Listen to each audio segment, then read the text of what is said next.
Donc, bonjour à toutes et à tous, bienvenue dans ce webinaire intitulé Planifier la réintégration de vos employés. Donc aujourd'hui, j'ai le plaisir d'être accompagnée de Florine Gueugnaud. Bonjour Florine. Bonjour Julie, bonjour à tous. Et puis c'est un immense plaisir, évidemment, malgré le contexte un peu particulier, de vous accompagner aujourd'hui pour vous parler plus précisément de différentes façons pensées pour réintégrer vos salariés, notamment donc en restauration. Donc, quelques mots sur nous, les formatrices. Donc, Florine Gueugnaud, qui est consultante en tourisme, est spécialiste en expérience employée. Et puis moi-même, donc Julie Varzignac, je suis professeure à l'ITHQ et également, comme Florine, spécialiste en expérience employée en entreprise. Donc, concernant le déroulement aujourd'hui de ce webinaire, évidemment, posez vos questions en direct quand vous en avez envie. Vous pouvez utiliser le petit pictogramme juste ici, là, que j'entoure avec ma souris. Évitez d'utiliser le chat, hein, vraiment pour des questions sur le contenu, etc. Utilisez ce pictogramme. Sinon, pour des questions un petit peu plus de logistique, si vous avez des problèmes de son ou d'image, etc., on vous demandera plus d'utiliser le chat. Nous allons tester vos connaissances via des questions quiz. Donc, tout au long de ce webinaire, vous allez voir apparaître une slide nommée quiz et puis un sondage qui va apparaître sur votre écran également. Et évidemment, donc, on vous laissera quelques secondes pour répondre et puis nous vous donnerons la bonne réponse par la suite. N'hésitez pas à prendre des notes, évidemment, pendant ce webinaire. Dans tous les cas, n'ayez crainte. Tout le contenu, vous allez le retrouver en version PDF dans votre session, la session notamment dans laquelle vous vous êtes inscrite pour ce webinaire. Donc, vous retrouverez ce document en PDF. Et puis, à partir de maintenant, Florine et moi, on va éteindre nos caméras. Pas que nous ne voulions être présentes avec vous de manière physique. Évidemment, c'est simplement pour des questions de performance et de logistique. Et puis, dans tous les cas, on va se retrouver à la fin de ce webinaire et puis on pourra à ce moment-là rallumer nos caméras.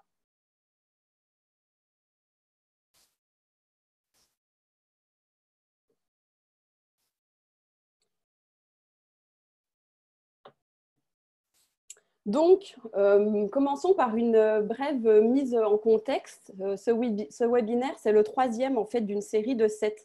Donc, vous allez retrouver des webinaires notamment sur tout ce qui est mesures sanitaires pour les restaurants, l'expérience client, etc. Plusieurs thématiques qui ont été donc présentées par l'association Restauration Québec, hein, donc l'ARQ, qui j'imagine vous connaissez que tout le monde connaît en fait entre vous, et puis en collaboration avec le Centre d'expertise de l'Institut de tourisme et d'hôtellerie du Québec. Il faut dire aussi que la réalisation de ces webinaires n'aurait pu être possible sans le soutien financier du ministère du Travail, de l'Emploi et de la Solidarité sociale, donc le MTESS. Et puis donc plus au niveau du contenu de ce webinaire, pourquoi parler, pourquoi planifier la réintégration des employés? Donc, on le sait aujourd'hui, enfin, c'est le jour J, lundi 22 juin, tous les restaurants peuvent enfin réouvrir au Québec. Donc, nous sommes très heureux, en tout cas, de ça pour vous, restaurateurs. C'est quelque chose que vous attendiez évidemment avec impatience. Et forcément, quand on parle de réouverture après une phase, comme on l'a tous vécu, de confinement, tout ça implique évidemment des changements pour les entreprises et notamment au niveau de la main-d'œuvre. Et puis, beaucoup de changements au niveau de ces dernières semaines, notamment des mesures émises par la CNESST, la santé publique. Donc, toutes ces mesures sanitaires que vous devez prendre dans votre restaurant vont créer forcément une nouvelle routine de travail qui va donc nécessiter de l'adaptation. Et puis aussi, quand on parle de réintégration des employés, on le sait, tout le monde a vécu différentes émotions pendant ce confinement. Et puis, il peut y avoir beaucoup d'inquiétudes et d'instabilité, notamment au niveau des employés, lors de leur retour aussi dans les entreprises. Et puis donc, forcément, par rapport à tout ça, la relation entre l'employeur et l'employé doit vraiment être maintenue, et notamment encore plus lors de cette période qui est relativement difficile. Au niveau du contenu aujourd'hui de ce webinaire, donc, nous allons parler évidemment de réintégration des employés. Nous ferons aussi un peu de contenu sur l'expérience de l'employé en entreprise. Nous allons aborder aussi tout ce qui est gestion du stress et de l'anxiété, la gestion des équipes aussi en temps de crise. Nous allons parler de tout ce qui est communication et conciliation travail-famille. Florine et moi avons développé aussi un parcours qu'on a nommé le parcours de réintégration d'un employé. Et puis, nous aurons un témoignage de Madame Constance Caille, qui est propriétaire de la boulangerie de Froment et de Sèvres. Merci d'avance. C'est quelqu'un qui va prendre le temps pour nous parler un petit peu de son vécu, notamment qu'ils sont restés ouverts pendant cette crise, mais ils ont dû aussi s'adapter à beaucoup de choses et beaucoup de mesures. Donc, nous avons le plaisir de la recevoir à la fin de ce webinaire. Et puis, évidemment, on aura une période de questions et puis on conclura avec quelques petites phrases de synthèse.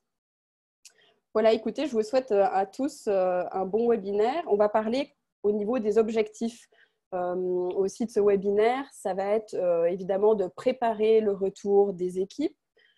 Ce webinaire aussi va permettre de connaître donc toutes les bonnes pratiques et les comportements à adopter avec les collaborateurs afin de favoriser notamment un climat de travail agréable et performant. Vous serez aussi en mesure de gérer peut-être mieux vos employés en situation de stress et d'anxiété.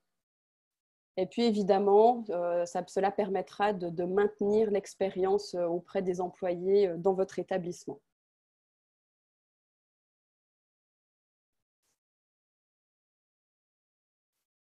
Donc, au niveau de la réintégration, donc pourquoi est-ce qu'il est nécessaire de favoriser un retour durable? Donc, tout d'abord, plus les salariés seront réintégrés rapidement, évidemment, plus le restaurant performera. Il faudra aussi une bonne réintégration et prendre donc en compte les émotions des salariés dès leur retour. Tout ça, ça va permettre donc de diminuer le niveau du stress et les tensions, de diminuer également l'absentéisme. Et puis, il y aura le fait de bien réintégrer en fait, vos équipes. Ça va permettre vraiment de maximiser l'engagement et l'expérience employée. Et tout ça, évidemment, dans le but de garantir une bonne expérience client, puisqu'on le sait tous, il n'y a pas d'expérience client sans expérience employée.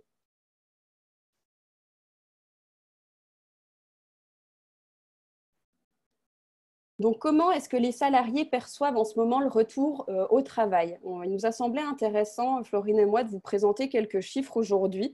Donc, c'est une enquête qui a été réalisée par l'IFOP, qui est l'Institut français d'opinion publique. Et puis, cette enquête a interrogé plus de 1000 salariés dernièrement. C'est une étude qui est relativement récente, qui a 3 ou 4 semaines. Donc, ce sont des chiffres sur lesquels on peut vraiment s'appuyer. Évidemment, c'est une étude à prendre un petit peu avec des pincettes, on en est conscient, puisqu'elle a une réalité quand même beaucoup plus française que québécoise. Mais on peut imaginer que nos cousins, donc les Français, donnent quand même le bon ton sur ce qui se passe en fait en ce moment. Et puis surtout, c'est un sujet dont on entend beaucoup parler dans l'actualité en ce moment. Les employés stressés et anxieux quant à la reprise du travail sur les lieux physiques notamment, c'est quelque chose qui est beaucoup dans l'actualité.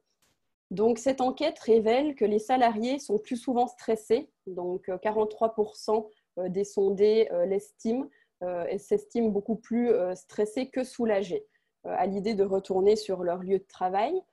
Au moment de retourner sur le site du travail, les craintes des salariés concernent surtout les conditions de travail. Donc, c'est pour ça qu'on va parler beaucoup de conditions de travail, de processus, de nouvelles normes, etc. 58% des salariés déclarent aussi que le confinement a changé leur rapport au travail. Donc, c'est des choses qu'il va falloir prendre aussi en considération, le changement de paradigme comme ça que cela peut impliquer pour les employés. Et puis, 80% des employés déclarent que le bien-être au travail constitue un enjeu prioritaire dans leur entreprise. 74% des salariés estiment qu'il y aura un avant et un après Covid dans l'organisation. Donc, on peut voir qu'il va y avoir des changements qui vont s'effectuer notamment dès leur retour dans les entreprises. Et puis, un salarié sur deux ne voit plus son travail de la même manière. Donc, il nous semblait important quand même de vous présenter ces quelques chiffres pour un peu vous mettre en contexte. Et puis, vous allez voir que tout ça va montrer qu'il y a quand même une grosse importance, une grande importance à accorder à la réintégration donc de vos salariés, notamment pendant cette période de crise, si je puis dire comme ça.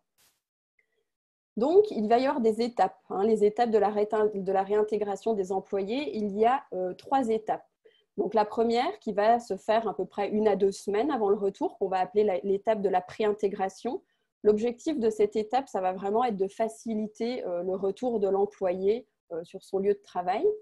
La deuxième étape, qu'on a nommée l'accueil, ça réfère vraiment au premier jour du retour en entreprise. Donc, l'objectif va vraiment être de familiariser l'employé avec son nouvel environnement de travail. Et puis, l'étape numéro 3, qu'on a appelée l'orientation, elle est suivie. Donc, cette phase-là correspond vraiment au jour suivant du retour du salarié dans l'entreprise. Et puis, l'objectif sera vraiment de suivre et accompagner donc l'employé tout au long de ce processus de réintégration. Alors, qu'est-ce qu'elle va permettre, cette préintégration? Donc là, nous sommes dans l'étape 1, la préintégration. Qu'est-ce qu'elle permettra? Donc, évidemment, elle va permettre d'anticiper les situations et notamment les nouvelles façons de faire émergentes dans votre entreprise. Elle va permettre aussi aux collaborateurs de ressentir l'intérêt que vous lui portez. Et puis, tout ça dans l'intérêt aussi de rassurer l'employé et donc, par la même occasion, de relancer en fait son sentiment d'appartenance envers l'entreprise. Donc, comment repenser l'organisation dans vos établissements? Tout d'abord, au niveau de la gestion des tâches. Donc, il va falloir redéfinir des processus, puis établir des procédures claires et aussi donc les communiquer à vos salariés.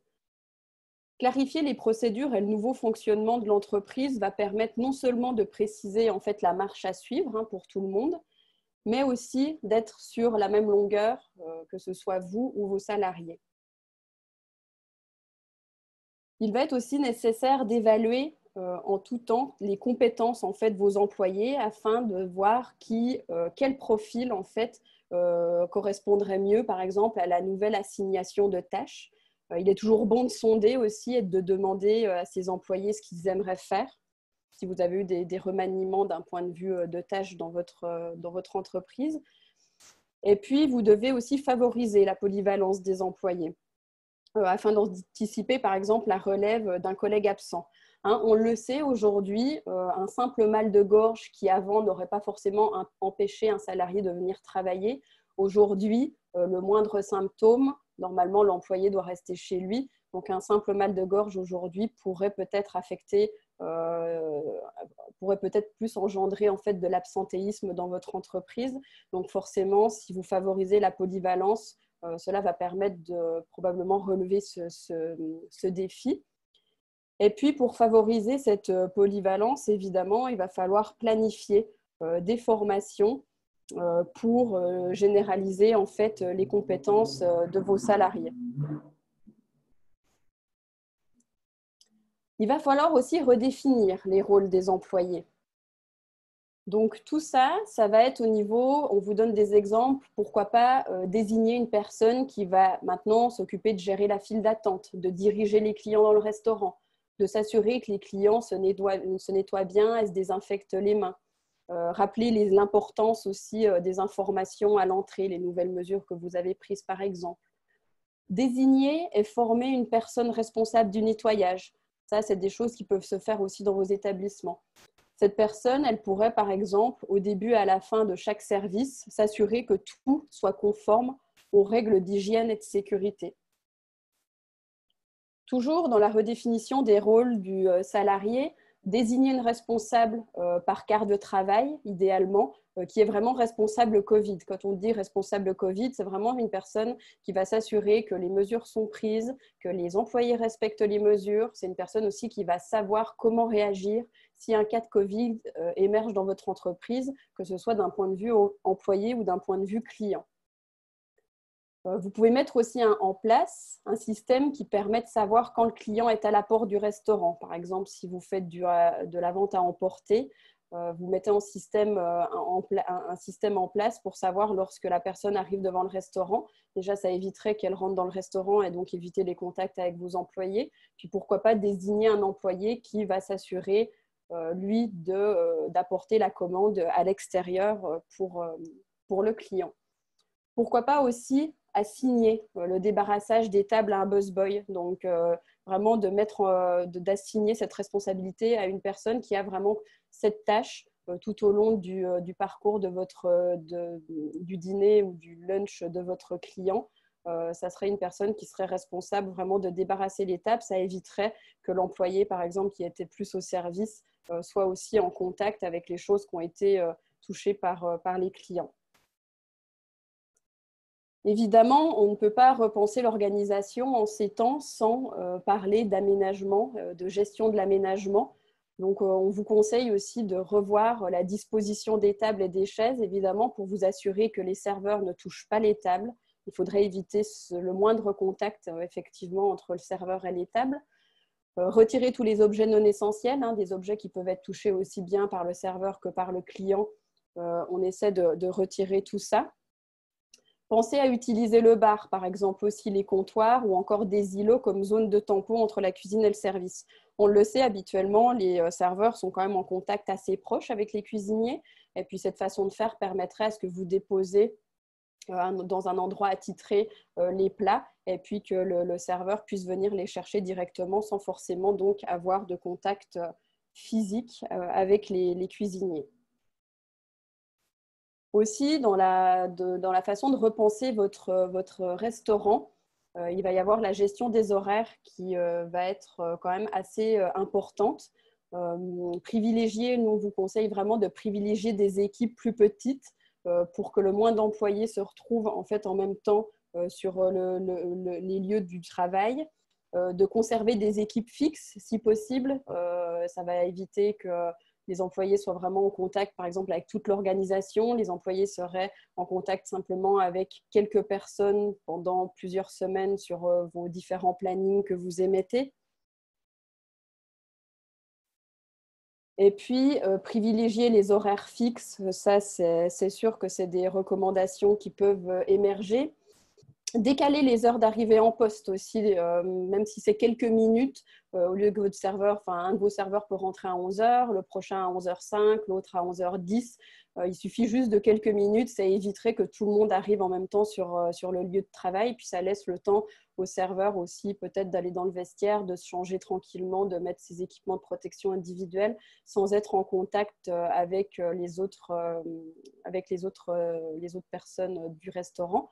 Et puis d'aménager aussi les heures de pause. Si vous aviez l'habitude que tout le monde parte en pause, entre guillemets, au même moment, peut-être revoir ces aménagements et puis faire des groupes petits plus restreints au niveau de l'aménagement des heures de pause. Et puis, pensez aussi à aménager des horaires pour certains employés. C'est quelque chose dont on va parler un petit peu plus tard. Florine vous en parlera. Tout ce qui est la conciliation, travail-famille, etc. Ça, c'est des choses que vous pouvez prendre en compte aujourd'hui dans la gestion donc, des horaires de votre entreprise. Pensez donc aussi à de nouvelles façons de faire. Pourquoi pas déposer les plats et les boissons en bout de table et laisser demander au client qu'il se serve lui-même. Ça va éviter que le serveur tourne autour de la table pour aller déposer une assiette à tel et tel endroit vis-à-vis, en face à face en fait, des clients. De fournir les contenants aux clients qui souhaitent emporter leur nourriture. D'habitude, on le sait, c'est vous qui faites ce genre de démarche.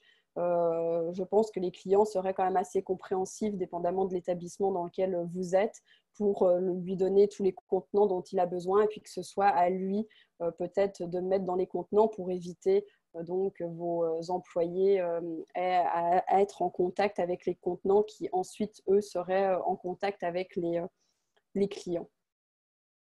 Toujours dans les nouvelles façons de faire, on peut aussi demander aux clients de se servir les boissons eux-mêmes. Ça va éviter que votre serveur tourne encore une fois autour de la table pour pouvoir servir tout le monde.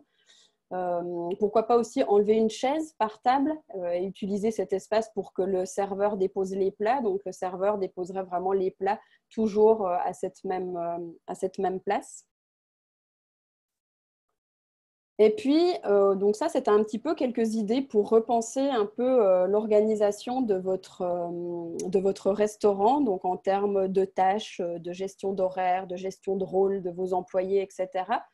Je vais laisser maintenant la parole à Florine qui, elle, va rentrer dans d'autres choses par rapport à la pré-intégration. Notamment, on va vous présenter peut-être un outil qui vous serait utile à mettre en place dans votre restaurant. Donc, je laisse la parole à Florine.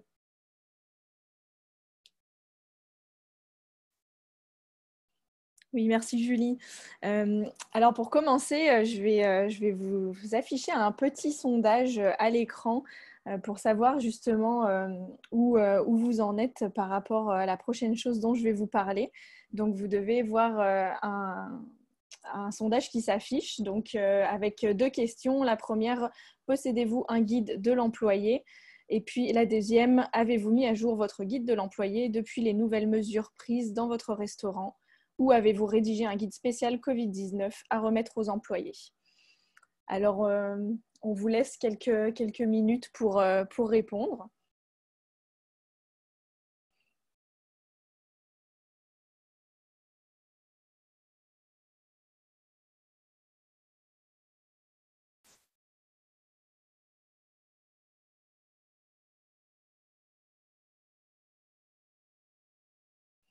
Alors, je vais vous partager les résultats tout de suite. Alors, possédez-vous un guide employé? La plupart d'entre vous possèdent effectivement un guide de l'employé pour son entreprise. Et puis, je vois que la plupart d'entre vous, cependant, n'a pas mis à jour son guide d'employé en fonction en fait, des nouvelles mesures de la Covid-19. Donc, je vais vous en parler un petit peu plus maintenant. Donc, effectivement, un guide de l'employé, c'est quelque chose qui est très important. C'est un outil très important à avoir en tout temps pour assurer une bonne intégration de vos employés. Donc, c'est vraiment quelque chose qui vous permet de présenter l'entreprise, ses valeurs, sa mission. C'est vraiment aussi l'occasion dans ce guide de présenter les avantages sociaux que vous offrez à vos employés ou toutes les autres informations importantes finalement en lien avec votre entreprise. Donc, c'est sûr que ce qui serait important de faire et qui pourrait vraiment vous faciliter la tâche, c'est d'élaborer un guide de l'employé qui est spécial pour la Covid-19. Donc, soit vous pourriez l'intégrer à votre guide de l'employé qui existe déjà, ou bien en faire finalement un spécial Covid-19, si on peut dire. Et donc, pour reprendre un petit peu toutes les mesures sanitaires qui ont été prises dans votre restaurant et puis toutes les consignes spécifiques. On vous conseille aussi d'en faire un qui contiendrait des parties distinctes selon le type d'employé. Notamment pour vous, dans la restauration, c'est sûr que les cuisiniers versus les serveurs ont des rôles différents. Les serveurs sont quand même vraiment beaucoup en contact avec la clientèle. Donc, ils vont avoir des mesures qui vont être différentes aussi des personnes en cuisine. Donc, ce guide peut être remis donc, aux employés lors de leur première journée. Ou alors, idéalement, c'est sûr que ce serait de remettre le guide en amont de leur retour au travail. Alors, qu'est-ce que pourrait contenir ce guide spécial Covid? On pourrait y retrouver plusieurs éléments. Donc, tout d'abord, le premier élément, ce serait évidemment toutes les règles sanitaires et les mesures à respecter dans l'entreprise. Donc, que ce soit les mesures à respecter par les employés, mais aussi les mesures pour les clients.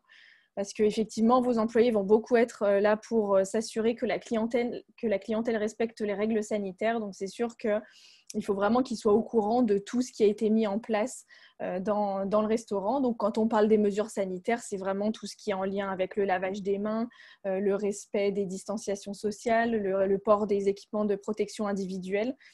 Donc, ça, ce serait vraiment une façon de les informer avant leur retour. Il pourrait également contenir le déroulement du travail, c'est-à-dire que là, votre employé va revenir au restaurant. Il va y avoir beaucoup de choses qui vont avoir changé en termes d'organisation, notamment, par exemple, si vous modifiez les horaires de pause, si vous modifiez les horaires d'arrivée, tout ce qui va être aussi évidemment en lien avec les mesures sanitaires. Informer également qu'il va y avoir des personnes ressources par rapport à la Covid-19. Donc ça, c'est vraiment quelque chose qu'il faudrait également intégrer donc à ce guide. Une autre chose qui est importante, c'est de mettre une fac. Donc ça, c'est vraiment quelque chose qui permet d'avoir un peu des scénarios précis, parce qu'on sait que bon, malgré tous les efforts qu'on fait, on va envoyer un guide de l'employé à nos employés avant leur retour. Ils sont peut-être pas tous bons élèves, donc c'est bon d'avoir une FAQ qui va reprendre des questions qui reviennent souvent et des questions surtout qui vont un petit peu les rassurer par rapport à leur retour au travail. Et puis enfin, ça peut être intéressant d'indiquer dans ce guide toutes les ressources et les recommandations de soutien psychologique. Donc ça, on va en parler un petit peu plus tard aussi. C'est quelque chose qui est vraiment très important et primordial en cette période de pandémie. Donc on va avoir beaucoup de travailleurs qui vont être en détresse psychologique. Donc dans le guide, vous pourriez remettre éventuellement les numéros d'aide, les lignes d'écoute. Le gouvernement a mis en place plusieurs lignes à cet effet. Donc ça, c'est un petit peu des idées à vous partager pour mettre dans votre guide qui va vraiment vous faciliter la préintégration de vos salariés pour leur retour au travail.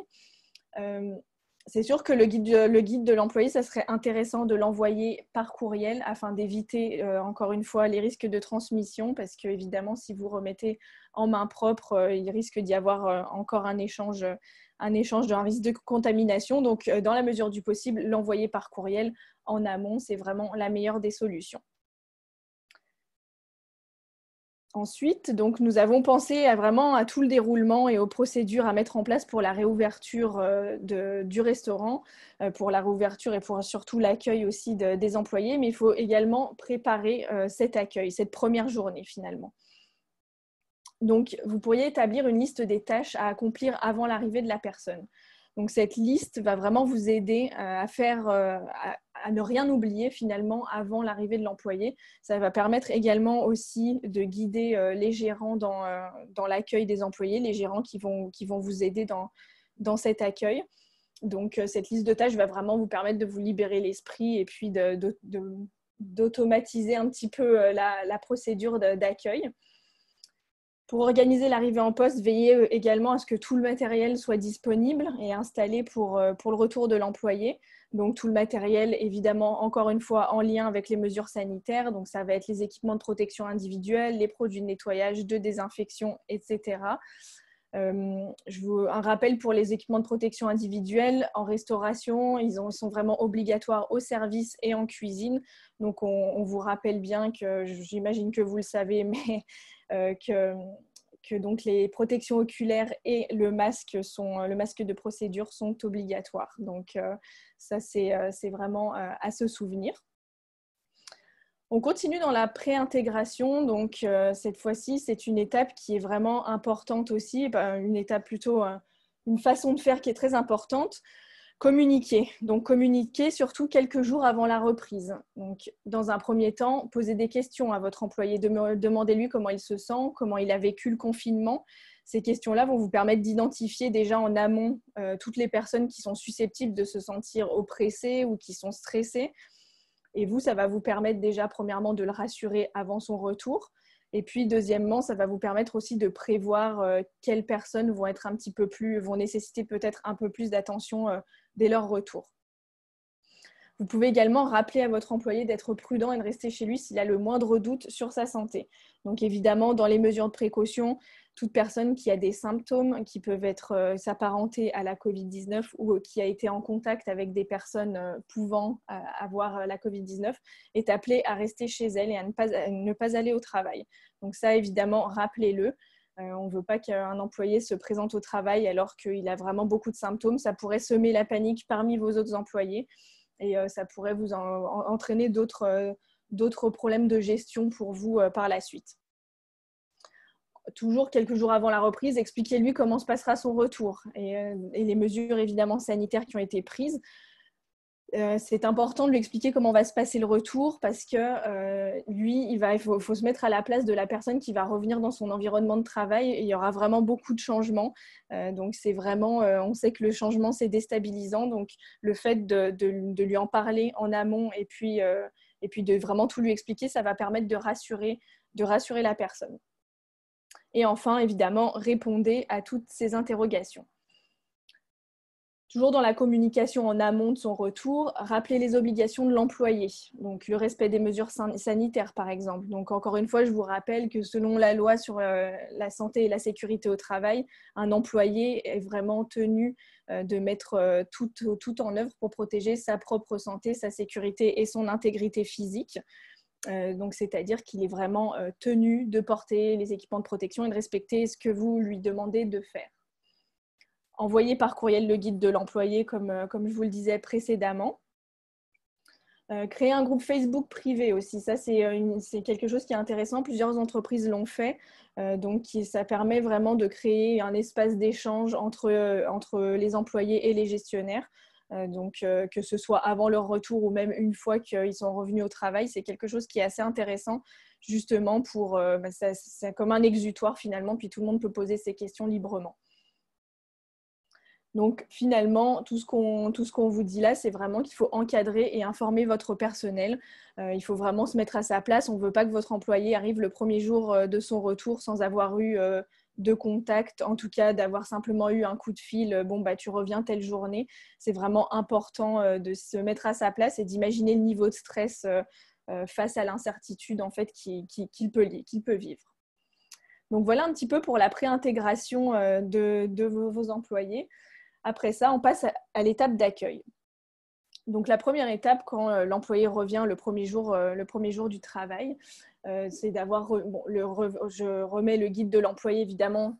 Encore une fois, c'est mieux de l'avoir donné en amont, parce que c'est un gain de temps. Une fois que vous êtes dans le feu de l'action, ça évitera de lui réexpliquer, réexpliquer le guide, etc. Donc, en amont, c'est beaucoup mieux.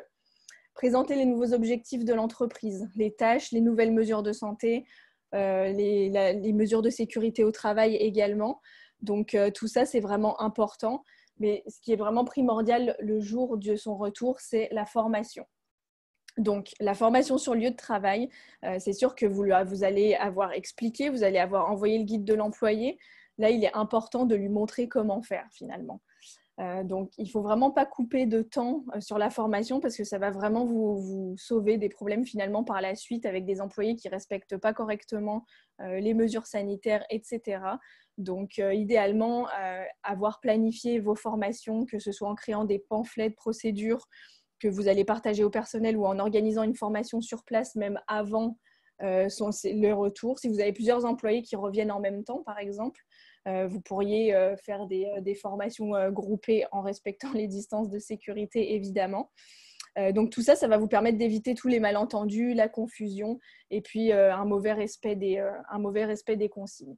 Donc évidemment, quand on parle de formation, ça va être en lien avec le port des équipements de protection individuelle, par exemple. Donc comment bien les retirer, comment bien les porter, comment gérer la file d'attente si vous en avez une, comment gérer l'installation des clients, que ce soit pendant le service ou à leur départ. Et puis aussi toutes les procédures de nettoyage, de lavage des mains, etc. Donc, encore une fois, ne négligez pas cette partie de formation à leur retour.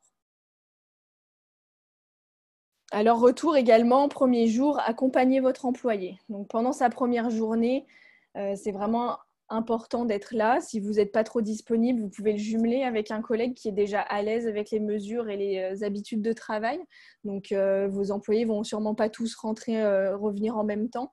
Donc, si vous avez des employés ou des managers que vous avez formés au préalable, ça peut être intéressant de le jumeler parce que ça va faire vraiment beaucoup d'informations à retenir, beaucoup de nouvelles façons de faire d'un coup. Donc, là, ça va vraiment permettre de s'assurer finalement que l'employé fait les choses correctement. Observer également, écouter. Ça peut être intéressant à la fin de la journée de prendre le pouls pour savoir comment s'est passée la journée, est-ce qu'il a bien tout compris, etc.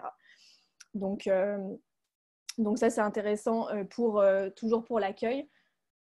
On passe à l'étape 3 au niveau du suivi. Donc ça va, quand on parle de suivi, on entend les premières journées suivant sa réintégration. Donc à ce niveau-là, vous pouvez évidemment renforcer encore une fois les formations et puis les mesures sanitaires. Si vous faites des réunions au début des quarts de travail, par exemple, n'hésitez pas à remettre encore un petit peu d'emphase là-dessus. C'est sûr qu'on a l'impression de rabâcher, de toujours dire la même chose, les mesures sanitaires, les équipements de protection, etc. Mais il faut vraiment que ces mesures-là deviennent des automatismes pour vous simplifier la vie et parce qu'on sait qu'on a déjà beaucoup de choses à gérer quand on a un restaurant. Donc, si on peut éviter d'avoir à faire la police pour les employés, ça peut vraiment vous simplifier la vie. Ensuite, suivez et accompagnez. Donc, il faut vraiment être disponible pour l'employé. Encore une fois, comme je l'ai dit, c'est intéressant de prendre le pouls, etc. Observez aussi. Donc, quand on dit observer, c'est de valider un petit peu quand vous avez le temps de regarder que vos employés ont bien compris toutes les mesures qui lui ont été données. Et puis qu'ils s'adaptent bien aussi. L'observation va vous permettre de voir également si vous avez des employés qui sont stressés ou qui ont l'air anxieux. Encore une fois, on en parlera un petit peu plus tard de la gestion du stress. Et puis, surtout, faites un bilan et recueillez ses commentaires et ses suggestions. Donc, c'est vraiment intéressant de voir aussi comment les employés perçoivent les choses. Parfois, ils peuvent identifier aussi des zones un peu plus grises où les procédures sont peut-être un peu moins claires ou sont peut-être moins bien appliquées. Donc, de toute façon, les échanges, c'est toujours positif pour vous. Donc, n'hésitez pas justement à communiquer avec eux dans les premières journées de leur retour au travail. Donc voilà, on a fait un petit peu le tour du parcours de réintégration d'un employé. Donc vraiment dans les faits avec toutes les actions auxquelles vous devrez penser. Et puis comment bien les accompagner. Je vais relaisser la parole à Julie qui va nous parler de l'expérience employée cette fois-ci. Donc à toi Julie.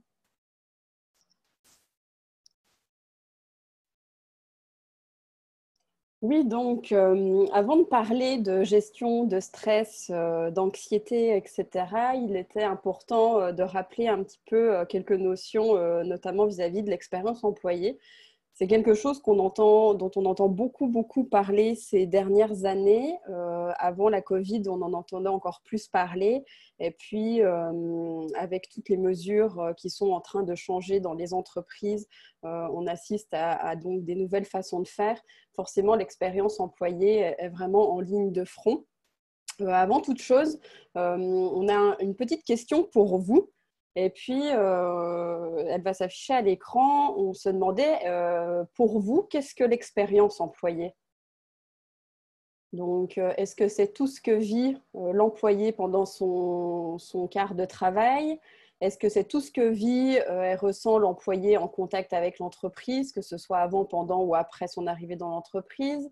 Est-ce que c'est tout ce que vit l'employé par rapport à la gérance de ses supérieurs? Ou est-ce que c'est tout ce que vit l'employé en relation avec les actions marketing de l'entreprise?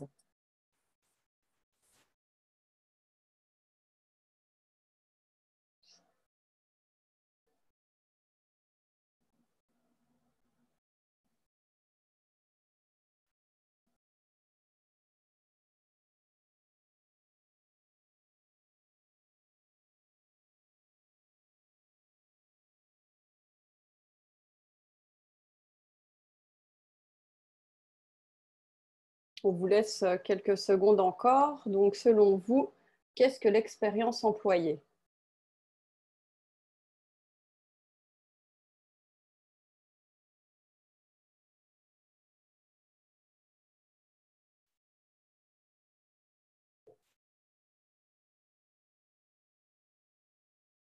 Donc, je pense que tout le monde a eu le temps de répondre à cette question.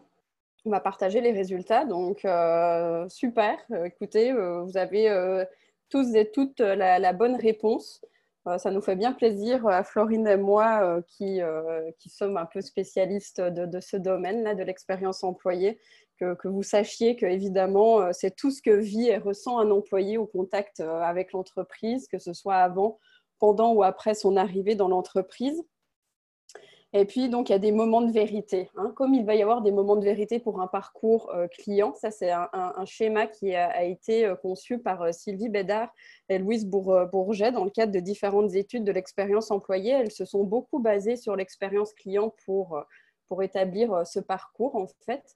Et donc, c'est sûr qu'on peut voir, comme l'expérience client, que l'expérience donc employée va se retrouver dans différents moments clés de la vie d'un salarié.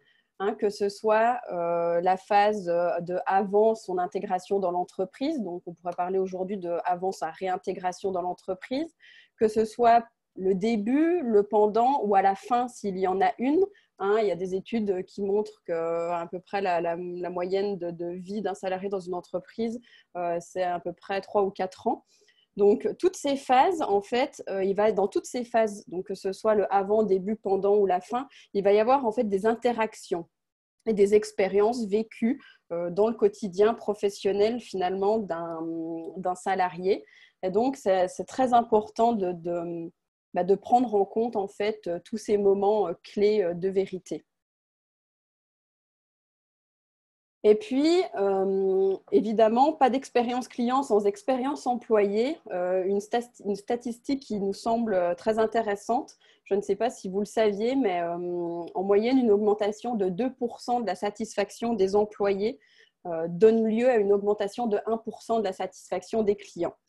Donc, on ne néglige pas, comme on ne néglige pas son expérience client, évidemment, on accorde une grande importance à son expérience employée. L'une ne va pas sans l'autre, et encore plus dans le domaine de la restauration, où l'employé va être en contact permanent avec le client.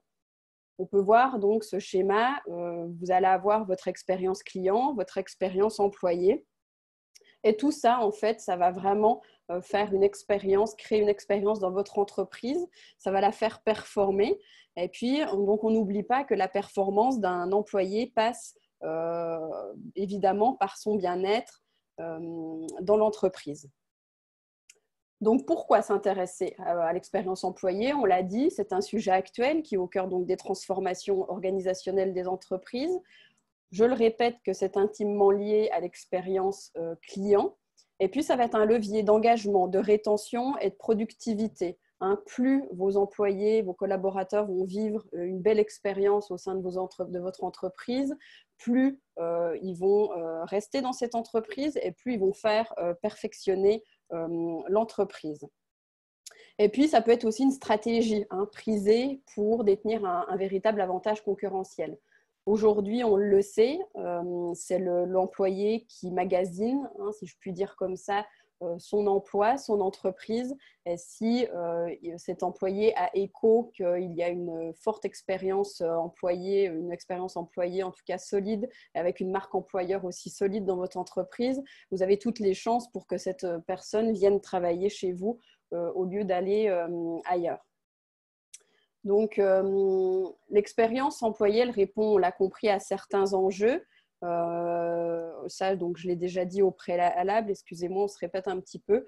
Donc, tout ce qui va être donc, de contribuer à l'expérience client, attirer et retenir le personnel, fidéliser et engager les employés, finalement donner du sens à l'entreprise. L'entreprise aussi, parmi ses valeurs qu'elle va présenter, va pouvoir aussi recruter de meilleurs talents et de meilleurs candidats. D'un point de vue du dirigeant, donc, ça peut diminuer finalement le turnover, la fidélisation des employés, le fait qu'ils restent plus longtemps chez vous, ça va engendrer moins de coûts. Quelqu'un qui reste plus longtemps n'a pas besoin de toujours reposter des nouvelles offres d'emploi, de former. Former le personnel, ça coûte très cher à une entreprise, etc. Et puis, les valeurs et l'image de l'entreprise qui vont être véhiculées par les employés. On n'a pas tendance forcément à y penser, mais sachez qu'un employé qui parle de vous en bien à son entourage, forcément, ça fait de la publicité, de la communication pour vous. Et donc, c'est important qu'on parle aussi en bien pour vous. Et puis, évidemment, on reparle encore de la performance pour les avantages du dirigeant. Quelques chiffres intéressants, les entreprises qui offrent une expérience employée sont généralement 122% plus performantes que les autres. Les entreprises qui possèdent un bon taux d'engagement de leurs employés sont 21% fois plus rentables que les autres entreprises. Du côté du salarié, effectivement, il va être plus heureux, il va se sentir important, considéré. Donc ça, c'est extrêmement important, on le sait. Il va avoir envie de s'impliquer dans la vie de l'entreprise et limite agir comme si c'était la sienne. Il va innover davantage, il va être beaucoup plus stimulé, être beaucoup plus créateur aussi d'idées. Et puis, finalement, ça va donner du sens à tout ça. Et puis, il va se rallier vraiment à la raison d'être de l'entreprise. Donc aujourd'hui, dans ce temps un peu particulier, comment parfaire son expérience employée? Donc il faut se questionner en permanence, vous poser la question, est-ce qu'ils sont bien réintégrés dans l'entreprise? Évidemment, savoir comment ils vivent tous ces changements. Est-ce qu'ils aussi vivent des changements personnels importants en ce moment? Écoutez, on ne le sait pas. Il y a peut-être des employés aussi qui ont perdu des personnes autour d'eux, malheureusement dû à la Covid-19, ou des personnes qui sont ultra stressées et angoissées. On va en parler un petit peu plus tard, et ça, c'est des choses qui vont énormément revenir ces prochaines semaines. Évidemment, vous demandez s'ils reçoivent de la rétroaction de leur gérant. Ça va être important de vraiment rappeler à vos gérants de faire encore plus de rétroaction aujourd'hui avec vos salariés. Est-ce qu'ils collaborent avec les autres équipes et comment est-ce que ça se fait? Est-ce qu'ils éprouvent des difficultés avec une tâche, un projet, une mission, notamment en fonction de toutes ces nouvelles mesures, toutes ces nouvelles normes qui sont émises dans votre restaurant? Est-ce qu'ils souhaiteraient évoluer, changer de poste? Il va y avoir des remaniements, des restructurations peut-être de postes. Quelles tâches est-ce qu'ils aimeraient plus faire? Donc tout ça, toutes ces questions, ça va être vraiment important vont vraiment être importantes à vous poser. Puis ça va vraiment en fait parfaire votre expérience employée pour en fait ce temps de pandémie. Donc je vais laisser, vous allez voir un peu le lien qui se fait là entre expérience employée et puis la gestion du stress et de l'anxiété. Je redonne la parole à Florine qui, elle, va aborder ce sujet un petit peu plus en profondeur.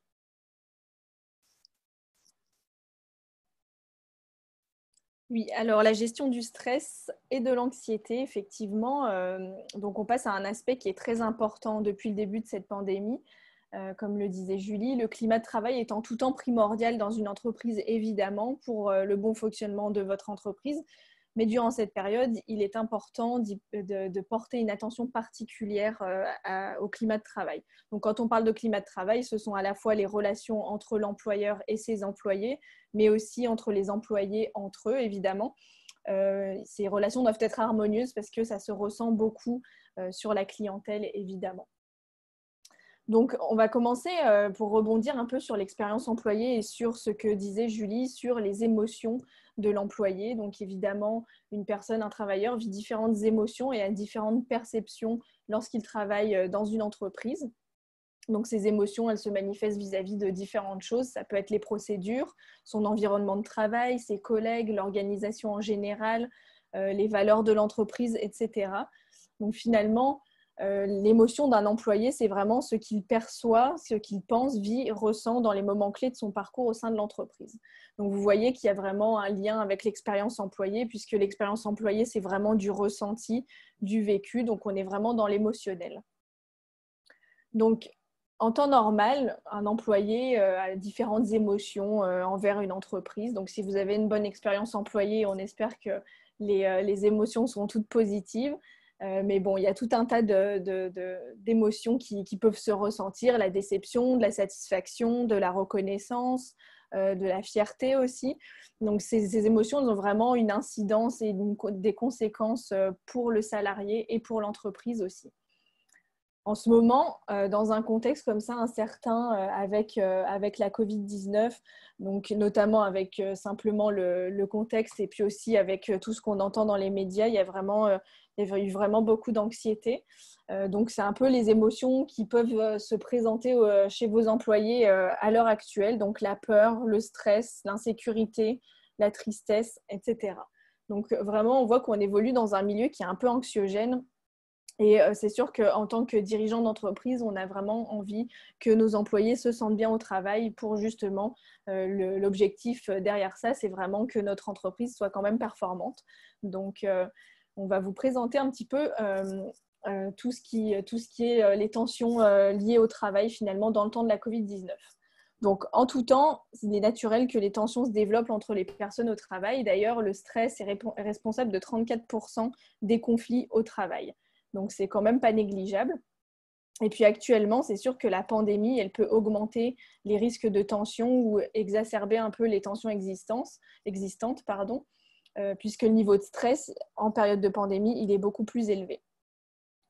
Bon, on sait que des tensions dans une entreprise, elles sont inévitables. Donc, que ce soit entre les personnalités des personnes, parce qu'évidemment, il peut y avoir des incompatibilités entre des travailleurs du fait de leur personnalité. On a quand même 49% des conflits au travail qui proviennent de ces incompatibilités.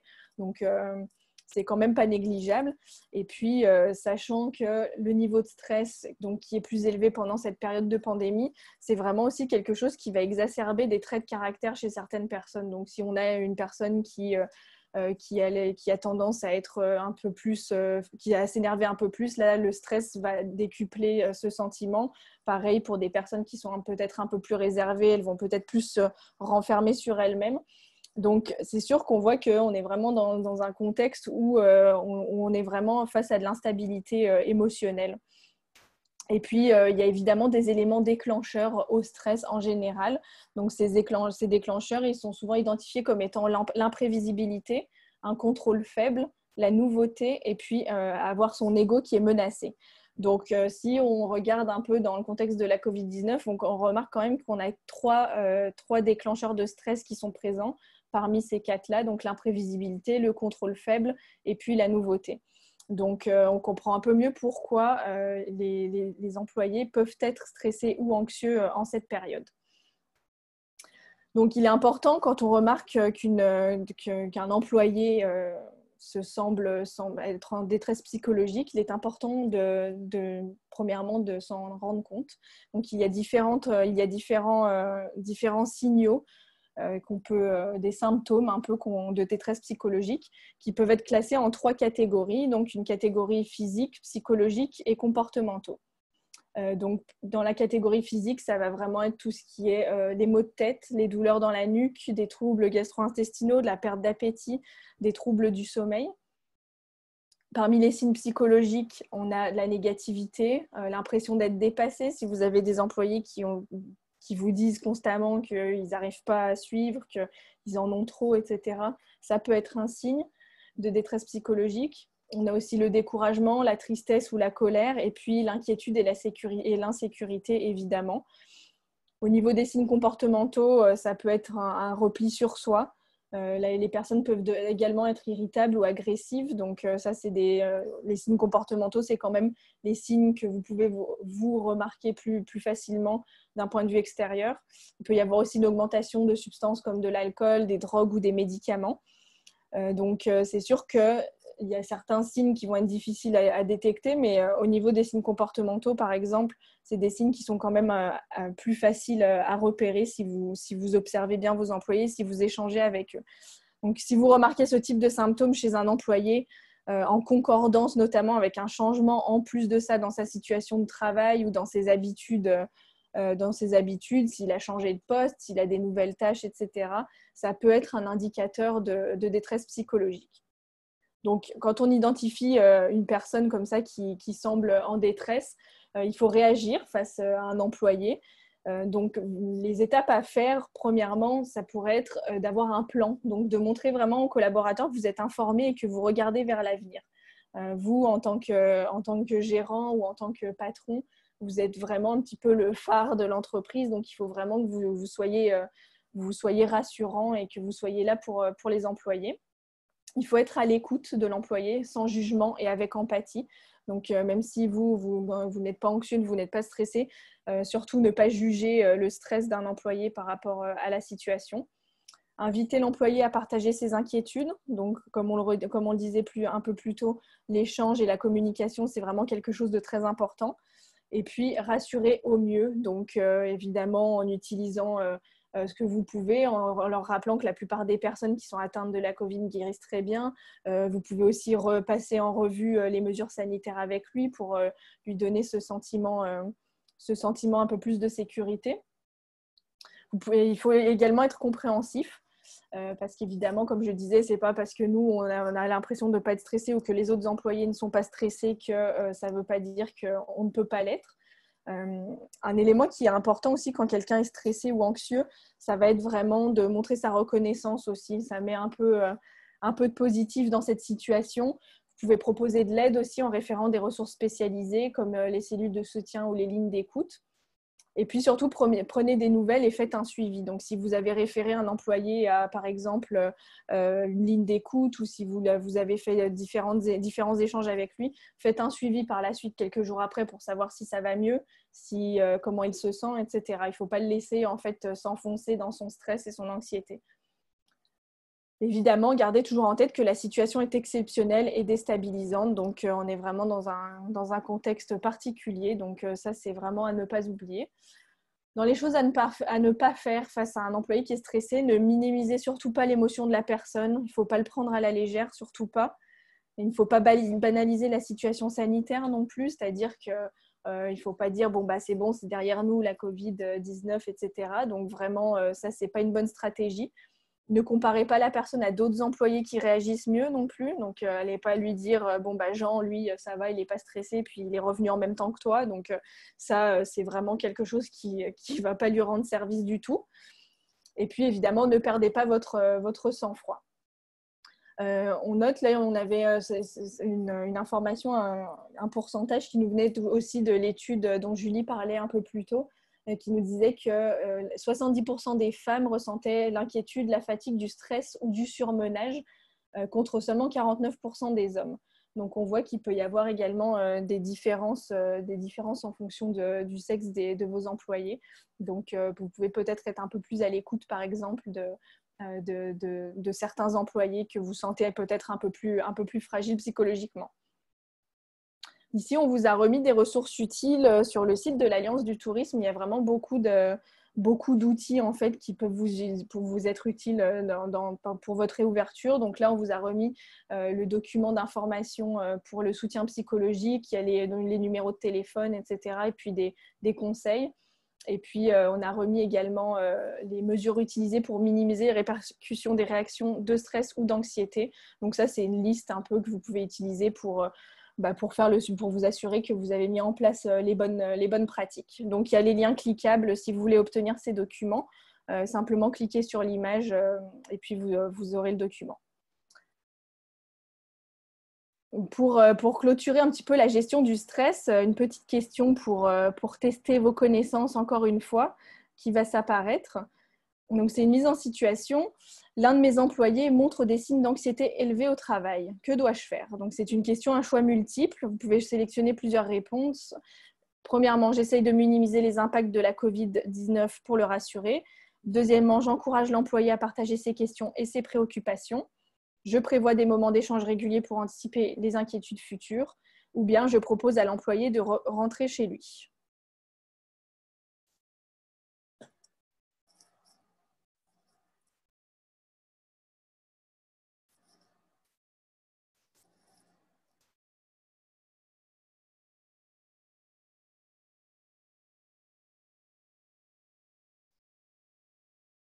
Je vous laisse encore quelques secondes pour répondre.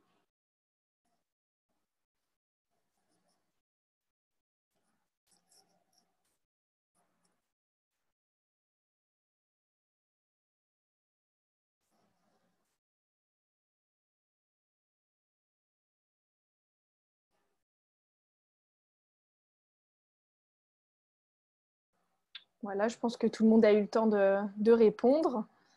Donc, je vais vous partager les résultats. Alors, la plupart d'entre vous ont indiqué « J'encourage l'employé à partager ses questions et ses préoccupations ». Et puis, la deuxième réponse qui a été le plus sélectionnée, donc je prévois des moments d'échange réguliers pour anticiper les inquiétudes futures. Donc, évidemment, ce sont les deux bonnes réponses pour cette question. Donc, vous êtes des bons gérants du stress. Donc, on clôture cette partie donc, sur la gestion du stress, puis on va continuer avec la prochaine sur la gestion d'équipe en temps de crise. Donc, pour commencer, on se pose la question sur le leadership. Donc, on parle beaucoup de leadership quand on parle de gestion d'entreprise, mais dans les faits, il n'est pas toujours facile d'adopter le bon comportement face à ces équipes. On sait qu'il y a plusieurs types de leadership, et en tant que patron, il est important d'essayer d'aller vers un leadership positif. Donc, on a la définition ici du leadership positif, qui est une personne qui est capable d'aller chercher le meilleur de ses collaborateurs. Donc, c'est sûr que la période de pandémie actuelle est une période déstabilisante aussi pour les patrons, mais ça peut être intéressant de profiter de cette période pour développer justement son leadership et saisir cette opportunité. Donc, se poser la question de ce que vous ne faisiez pas auparavant, comment vous pouvez vous améliorer, comment développer de nouvelles compétences, etc. Ça peut être une bonne façon, un bon moment en tout cas pour se poser ce genre de questions. Donc ici, on vous présente plusieurs qualités d'un bon leader, d'un leader positif, on va dire. Donc la première, c'est la vision. Donc c'est tout ce qui est de posséder des valeurs positives, d'être inspirant, d'avoir une stratégie aussi pour son entreprise et puis de renvoyer une image de bien-être notamment. La deuxième qualité, c'est la confiance. Donc, quand on parle de confiance, c'est à la fois de faire confiance, donc faire confiance à ses employés, notamment en déléguant. Ça, on sait que c'est quelque chose qui n'est pas forcément très simple à faire. Être digne de confiance, c'est-à-dire que quand vous dites quelque chose, votre parole signifie quelque chose pour l'employé et puis il va pouvoir compter sur vous. Et puis aussi encourager le développement personnel. Une troisième qualité, c'est la communication. Donc, on en parle beaucoup, c'est sûr. Donc, c'est d'avoir des objectifs déjà et puis de les transmettre. Transmettre de façon claire ces objectifs et puis de ne pas changer non plus d'objectifs toutes les semaines. Ça peut être quelque chose aussi d'important face à vos employés. La transparence dans la communication, elle est vraiment primordiale. Donc vraiment le fait de ne pas cacher de choses à ses employés. Ça ne veut pas dire évidemment de partager tout et n'importe quoi, mais d'être transparent dans les grandes lignes sur votre entreprise, sur vos stratégies et vos objectifs. Être à l'écoute et puis être reconnaissant. Donc c'est sûr que vos employés, ils travaillent pour vous, et qu'ils reçoivent un salaire en échange de leur travail, mais d'être reconnaissant, ça apporte beaucoup. Et puis, ça favorise vraiment beaucoup l'engagement auprès des équipes. Et puis, la dernière qualité, c'est le courage. Donc, c'est tout ce qui est de prendre des risques, en fait. C'est de prendre des risques, d'encourager le changement aussi dans votre entreprise.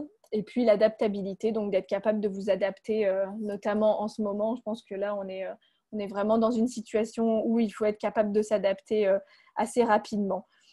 Donc, ici, on a des éléments qui proviennent aussi du sondage donc réalisé en France que Julie présentait un peu plus tôt. Et puis, les répondants ont classé, si on veut, toutes les attentes qu'ils avaient envers leur supérieur hiérarchique. Et puis ça, ce sont les attentes qui sont ressorties en premier. Donc, la première, c'est la reconnaissance du travail de l'équipe, créer un climat de confiance dans la deuxième, soutenir son équipe, et puis enfin, être à l'écoute. Donc, je rappelle que ce sondage intervenait vraiment dans un cas de retour au travail suite à la pandémie. Donc, c'est quand même assez intéressant de voir les attentes des employés vraiment par rapport à leurs supérieurs. On retrouve vraiment beaucoup le soutien, la reconnaissance, etc. Donc, vraiment d'être présent finalement auprès des équipes. Donc, en temps de pandémie, c'est sûr que là, je vous ai présenté toutes les qualités qui sont vraiment les plus intéressantes pour être un bon leader positif. Mais en temps de crise, on a des qualités qui ressortent un peu plus, notamment être empathique. Donc, c'est-à-dire d'analyser ce que vivent vos collaborateurs et de comprendre. On est vraiment beaucoup dans la compréhension, comprendre leurs difficultés et puis comprendre qu'ils sont vraiment dans une situation incertaine, qu'il y a un sentiment de perte de contrôle, d'inquiétude. Tout ce qui est le changement, on sait que c'est difficile à gérer pour certaines personnes. Et puis réagissez. Donc dans l'empathie, c'est vraiment aussi de réagir justement en fonction des personnes que vous avez en face de vous, en fonction de leur ressenti, en fonction de la situation, et puis trouver des solutions qui sont adaptées. La transparence, c'est la deuxième qualité qui est vraiment à privilégier pendant cette période de crise. Parce que premièrement, elle va vous permettre de vous préparer, d'anticiper, de réduire les risques. Donc, que ce soit pour vous, mais aussi pour les employés. Parce que vous allez vraiment partager tout ce que vous vivez, puis tout ce qui se passe. Donc, transmettez des informations fiables et claires, c'est-à-dire qu'on veut transmettre à nos employés des vraies informations à jour transmises par le gouvernement et pas des « j'ai entendu dire que » ou « j'ai entendu ça ». Et puis agissez vraiment comme un pilier qui dit la vérité, qui le dit de la bonne façon et aussi au bon moment. Donc là, les employés comptent vraiment sur vous au niveau de la transparence. C'est vraiment quelque chose qui va montrer que vous avez les choses en main, que vous êtes comme tout le monde aussi, et puis que vous allez passer à travers l'épreuve tous ensemble. Et puis la dernière, c'est d'être rassurant, donc réduire le stress. répondre aux besoins de sécurité criants pendant une crise. Donc, on a vu que la crise, les périodes de crise, c'est vrai qu'il y a vraiment ce besoin de sécurité. On l'a vu avec notamment le hashtag « ça va bien aller ». On a vraiment beaucoup d'initiatives un peu de solidarité comme ça qui se sont mises en place. Et puis, offrir un lieu de travail et un climat sécuritaire, que ce soit donc évidemment dans les mesures que vous proposez et aussi dans votre discours. Donc, c'est important aussi dans le petit encadré de se rappeler que face à l'incertitude, pour vous en tant que gérant, il est aussi important d'accepter de déléguer et de plus faire confiance. On est tous dans une situation un peu incertaine, mais le fait de déléguer et de se reposer aussi sur les autres, ça va permettre de vous préserver parce que, évidemment, en tant que dirigeant, il faut aussi se préserver soi-même pour pouvoir bien gérer ses équipes. Donc, encore une petite question quiz pour la suite. Que je vais vous partager tout de suite, qui est encore une fois une mise en situation. Donc, je remarque qu'un de mes employés ne respecte pas correctement les mesures sanitaires. Comment dois-je réagir? Je m'entretiens avec lui, lui rappelle les mesures sanitaires et surtout l'importance de les respecter. J'émets un avertissement. Je ne dis rien et j'attends de voir si cela se reproduit.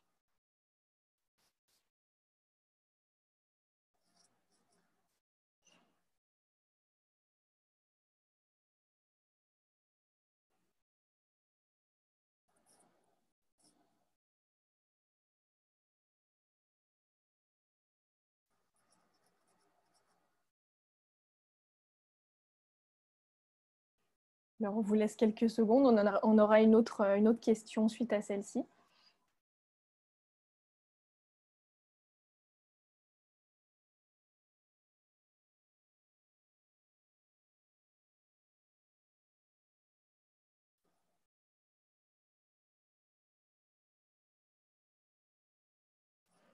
Ok, alors je pense que tout le monde a eu l'occasion de répondre.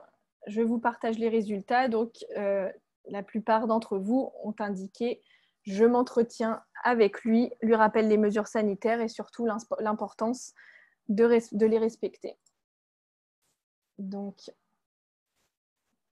évidemment, c'est la bonne réponse. Je vais vous passer tout de suite la deuxième question, toujours en lien un peu avec la gestion des équipes. Le conjoint d'un de mes employés a été infecté par la Covid-19. Comment devrais-je réagir avec le reste de l'équipe? Donc, j'essaye de ne pas trop en parler. Excusez-moi, je vois pas la fin. Vous n'avez pas la fin de la question. Bon, je vais vous la dire à l'oral. Donc, le choix de réponse était: j'essaie de ne pas trop en parler pour ne pas inquiéter et semer la panique. Je fais une réunion avec tous les gérants et j'explique la situation et les mesures sanitaires prises. J'informe mes employés que toutes les mesures de désinfection ont été appliquées et que tout employé ayant des symptômes ne doit pas rentrer au travail et doit prévenir ses supérieurs. Donc ici, vous avez plusieurs choix de réponse.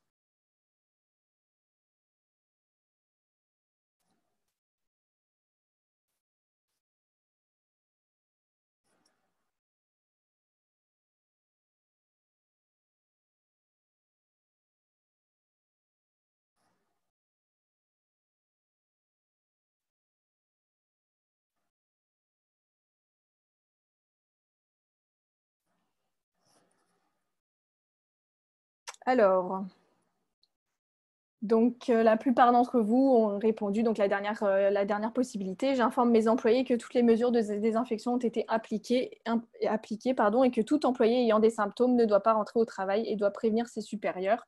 Et puis évidemment, la deuxième bonne réponse: je fais une réunion avec tous les gérants et j'explique la situation et les mesures sanitaires.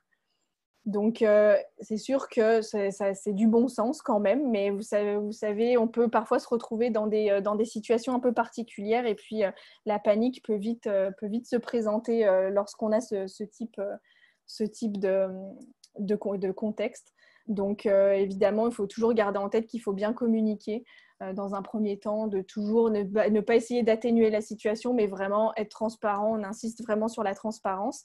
Donc, en faisant des réunions, en expliquant la situation concrètement. Et puis après, vous pouvez évidemment vous baser sur les recommandations de la santé publique qui ont donné des recommandations pour avoir des procédures finalement à quoi faire en cas dans ce type de contexte. Donc voilà un petit peu pour la partie sur la gestion des équipes pendant cette période. pour enchaîner un peu là-dessus, puis c'est une partie qui va vraiment avec, je vais repasser la parole à Julie, qui va vous parler en fait de la communication.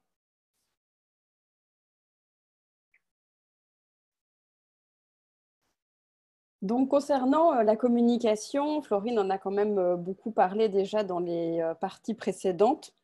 C'est sûr que déjà à la base, la communication en tout temps, qu'il s'agisse de crise ou pas, la communication est essentielle. Je pense que vous le savez tous. Par contre, en cette période qui est un peu particulière, il va vraiment falloir redoubler d'efforts en matière de communication. On va vous donner quelques petits conseils, choses à faire et à ne moins faire.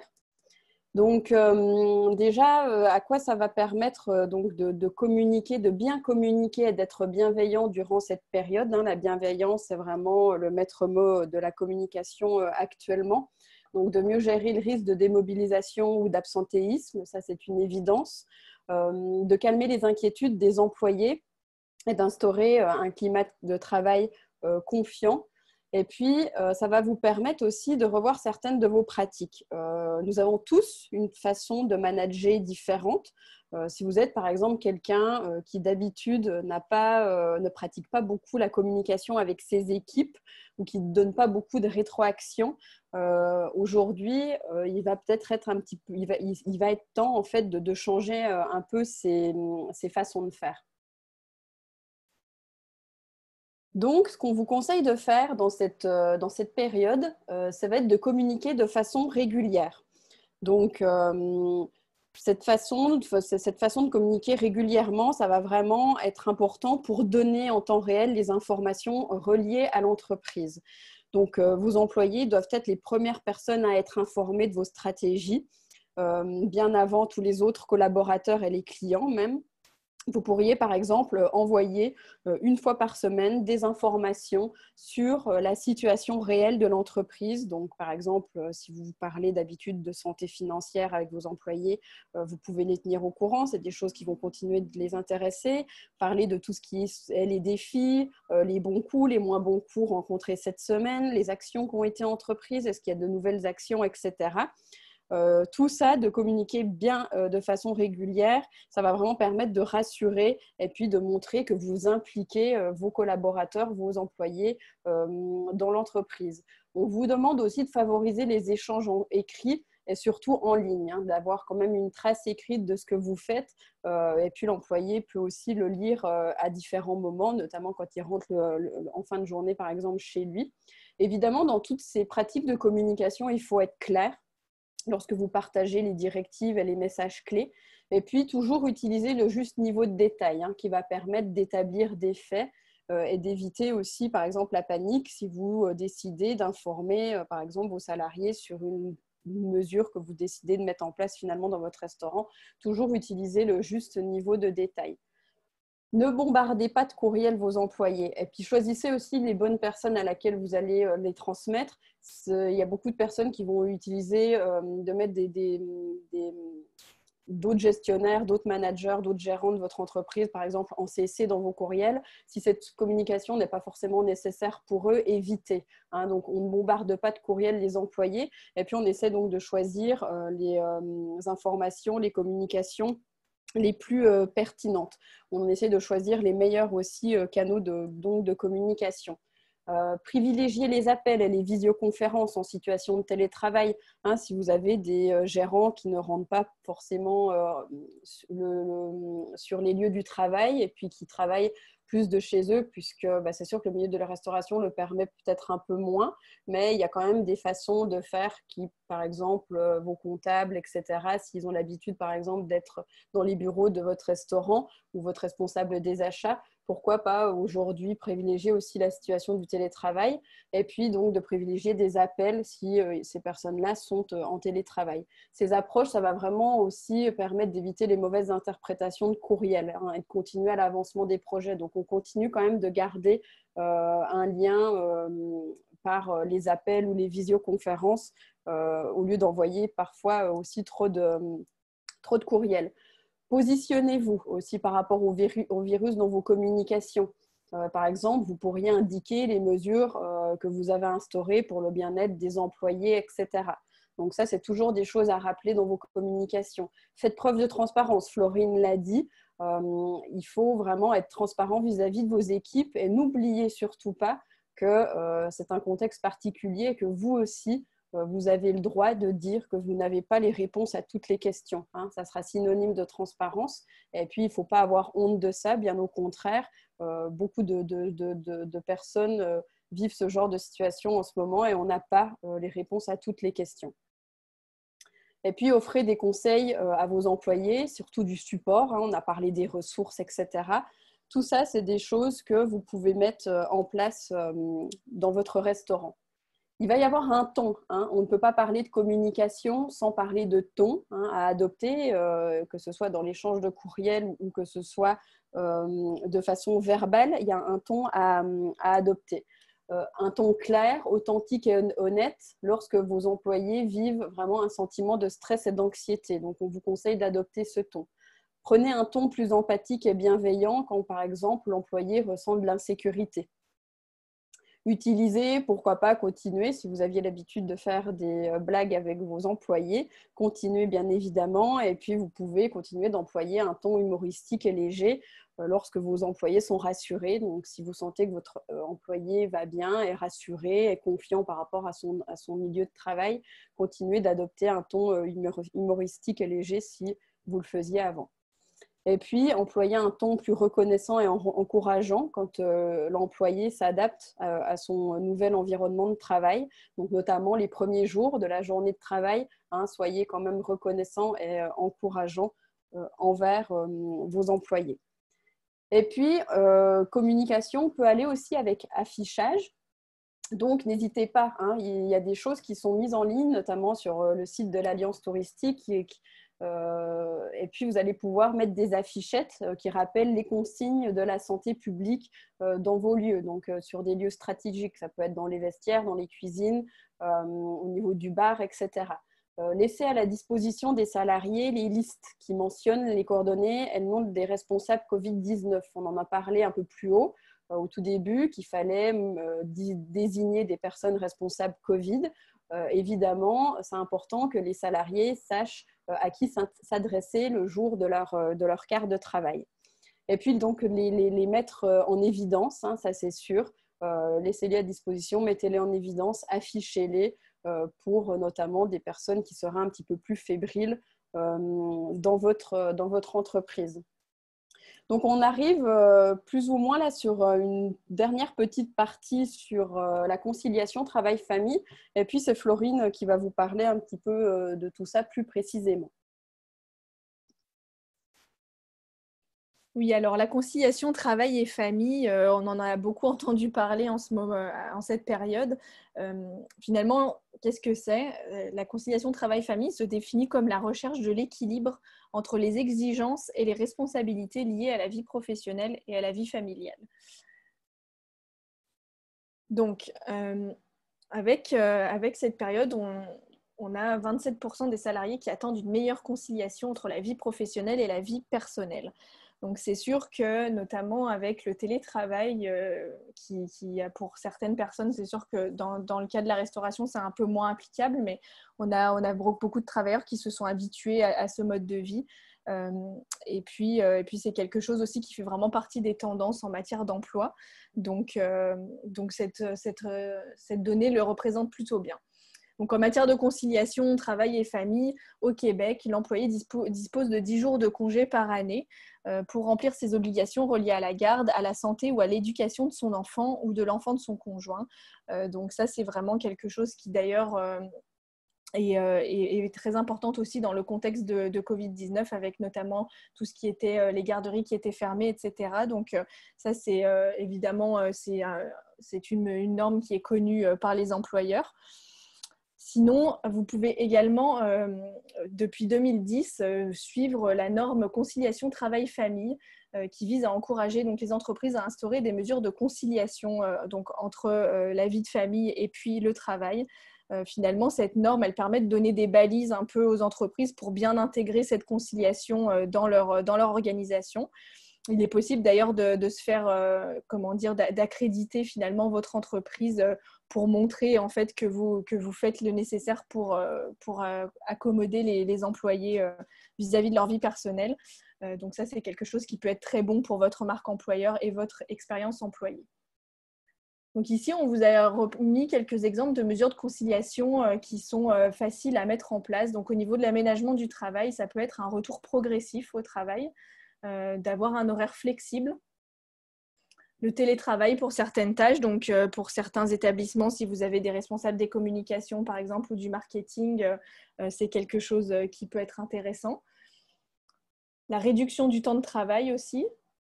Au niveau des avantages sociaux, ça peut être la banque de congés mobile, ça peut être aussi des congés payés pour les raisons familiales. Donc là, les 10 jours dont on parlait, ce ne sont pas des congés qui sont rémunérés à l'exception des 2 premiers jours, mais vous pouvez aussi offrir des congés payés.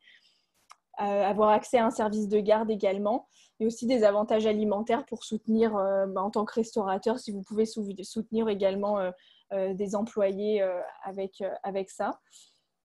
Ou encore le remboursement ou la participation à des frais de garde. Donc ça, évidemment, c'est tout le temps en accord avec votre entreprise et les capacités de votre entreprise.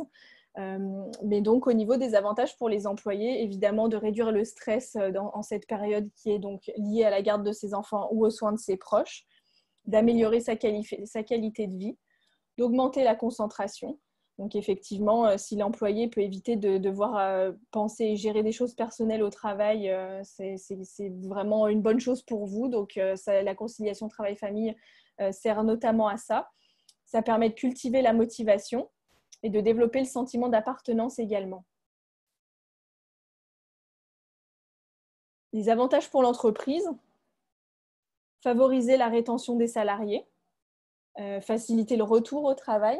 Donc évidemment, les employés seront moins frileux à revenir s'ils savent qu'il y a des mesures qui vont être prises pour les aider à pouvoir s'occuper de leurs enfants, par exemple.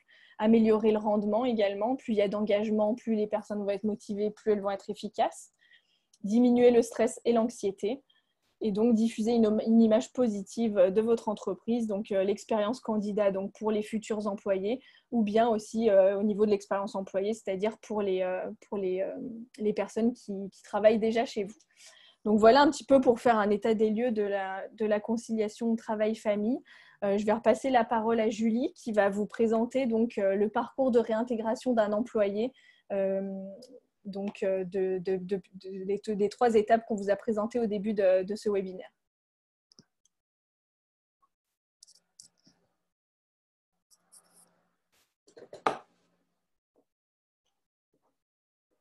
Donc Florine et moi, on a pris notre casquette d'employeur pour réaliser un peu ce scénario.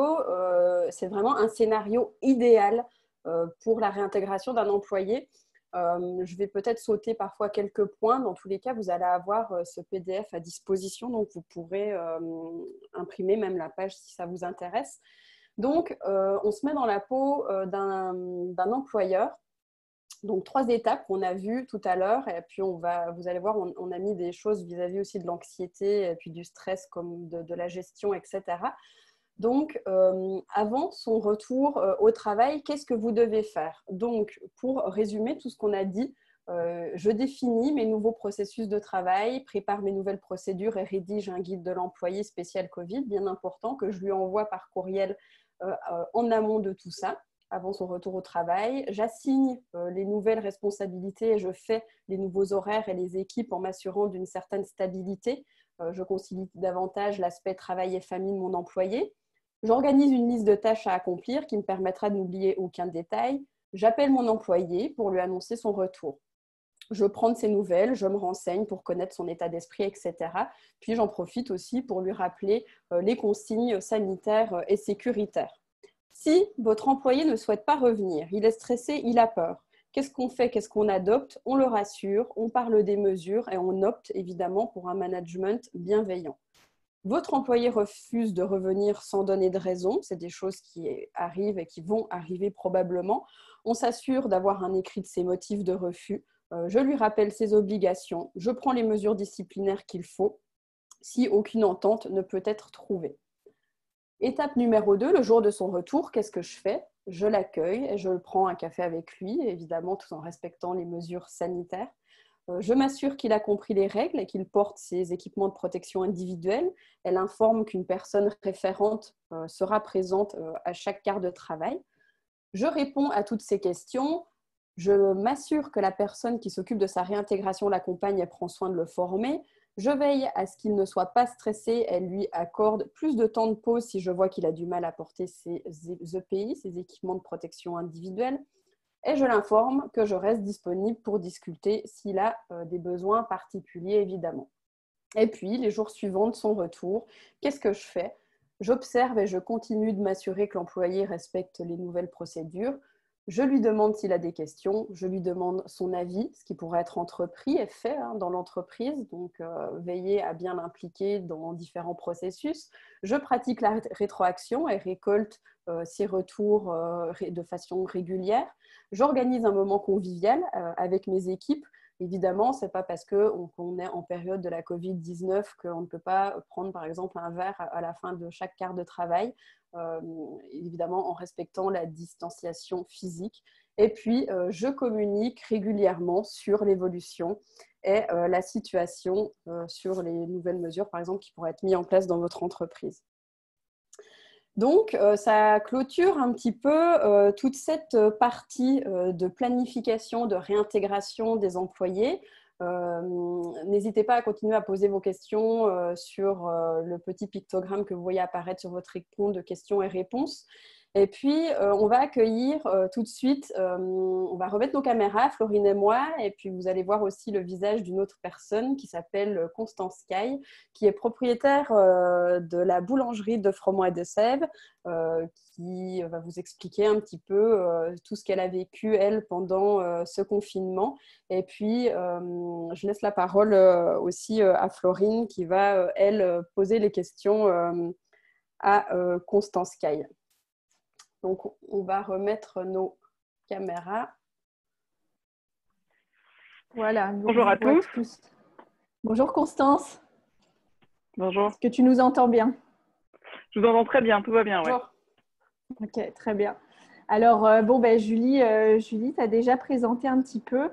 Donc, je rappelle que tu es propriétaire de la boulangerie de Froment et de Sèvres à Montréal. Je vais te laisser présenter dans un premier temps la boulangerie-restaurant de Froment et de Sèvres. Donc, si tu peux nous présenter un petit peu l'établissement. Alors, c'est ça. Donc, la boulangerie de Froment et de Sèvres sur Beaubien-Est à Montréal a été créée en 1995 et a grossi donc, depuis plus de 25 ans. Et elle a été reprise par ma famille il y a maintenant 6 ans. Donc, c'est une affaire familiale maintenant. Et notre effectif avant la Covid-19, on était de 70 personnes. Il faut savoir que notre espace restauration bistrot est composé d'une 50aine de places à l'intérieur et de 70 places à l'extérieur l'été quand on a nos 2 terrasses autorisées. Et puis, pendant la crise du Covid-19, je vous dirais au pire moment de la crise, mars, avril et mai, on était environ 30 employés. Donc, plus de la moitié de l'effectif était parti. Enfin, n'était plus là, quoi. Okay. Donc, en fait, on a dû rediriger toute notre activité et depuis, on a pu reprendre des employés, mais on reste quand même à effectif réduit. Ok, donc justement, je vais enchaîner là-dessus. Comme vous avez été ouvert pendant pas mal tout le temps de la crise, vous n'avez pas fermé. Si tu peux nous dire un peu quel a été le plus gros défi que la crise a suscité en fait chez vous? Alors, le plus gros défi, déjà, nous, on a eu de la chance parce qu'on a une grosse partie qui est à emporter. On est une boulangerie-restaurant, mais on était un service essentiel avec le pain, donc on a pu rester ouvert. Le gros défi, ça a été la sécurité des employés et des clients et de s'adapter avec les mesures gouvernementales qui changeaient tous les jours. Donc, tous les jours, on écoutait M. Legault sur Radio-Canada pour voir ce qu'on devait ajuster, le nombre de clients à l'intérieur, les distanciations, etc. Ensuite, en mettant à pied la restauration, on a essayé de préserver le plus d'emplois possible. Ça nous a beaucoup tenu à cœur. Donc, on a tous les responsables en fait, du plancher-restauration qu'on a pu rediriger sur le emporté. Alors, évidemment, ce n'est pas le même nombre d'heures, mais on a réussi quand même. Et puis, les serveurs qui souhaitaient continuer de travailler pouvaient aussi être redirigés dans la partie à emporter de la boulangerie.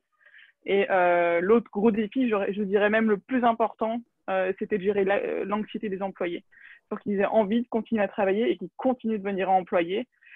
à travailler, pardon. Et puis pour finir, le dernier défi, c'était donc le PCU qui a joué contre notre faveur tout le long parce que c'était sans condition et souvent un salaire qui était parfois plus élevé que ce que les employés gagnaient parce qu'on en a qui étaient à temps partiel, aux 3/4. Donc ça a été aussi un gros défi. Ok.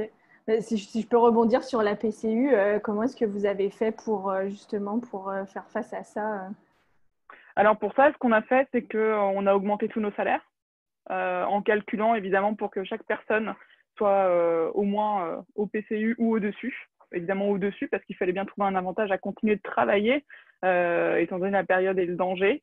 Donc et puis on a récompensé aussi par des primes tous ceux qui sont restés dans le bateau pendant cette crise et qui sont encore là pendant la crise.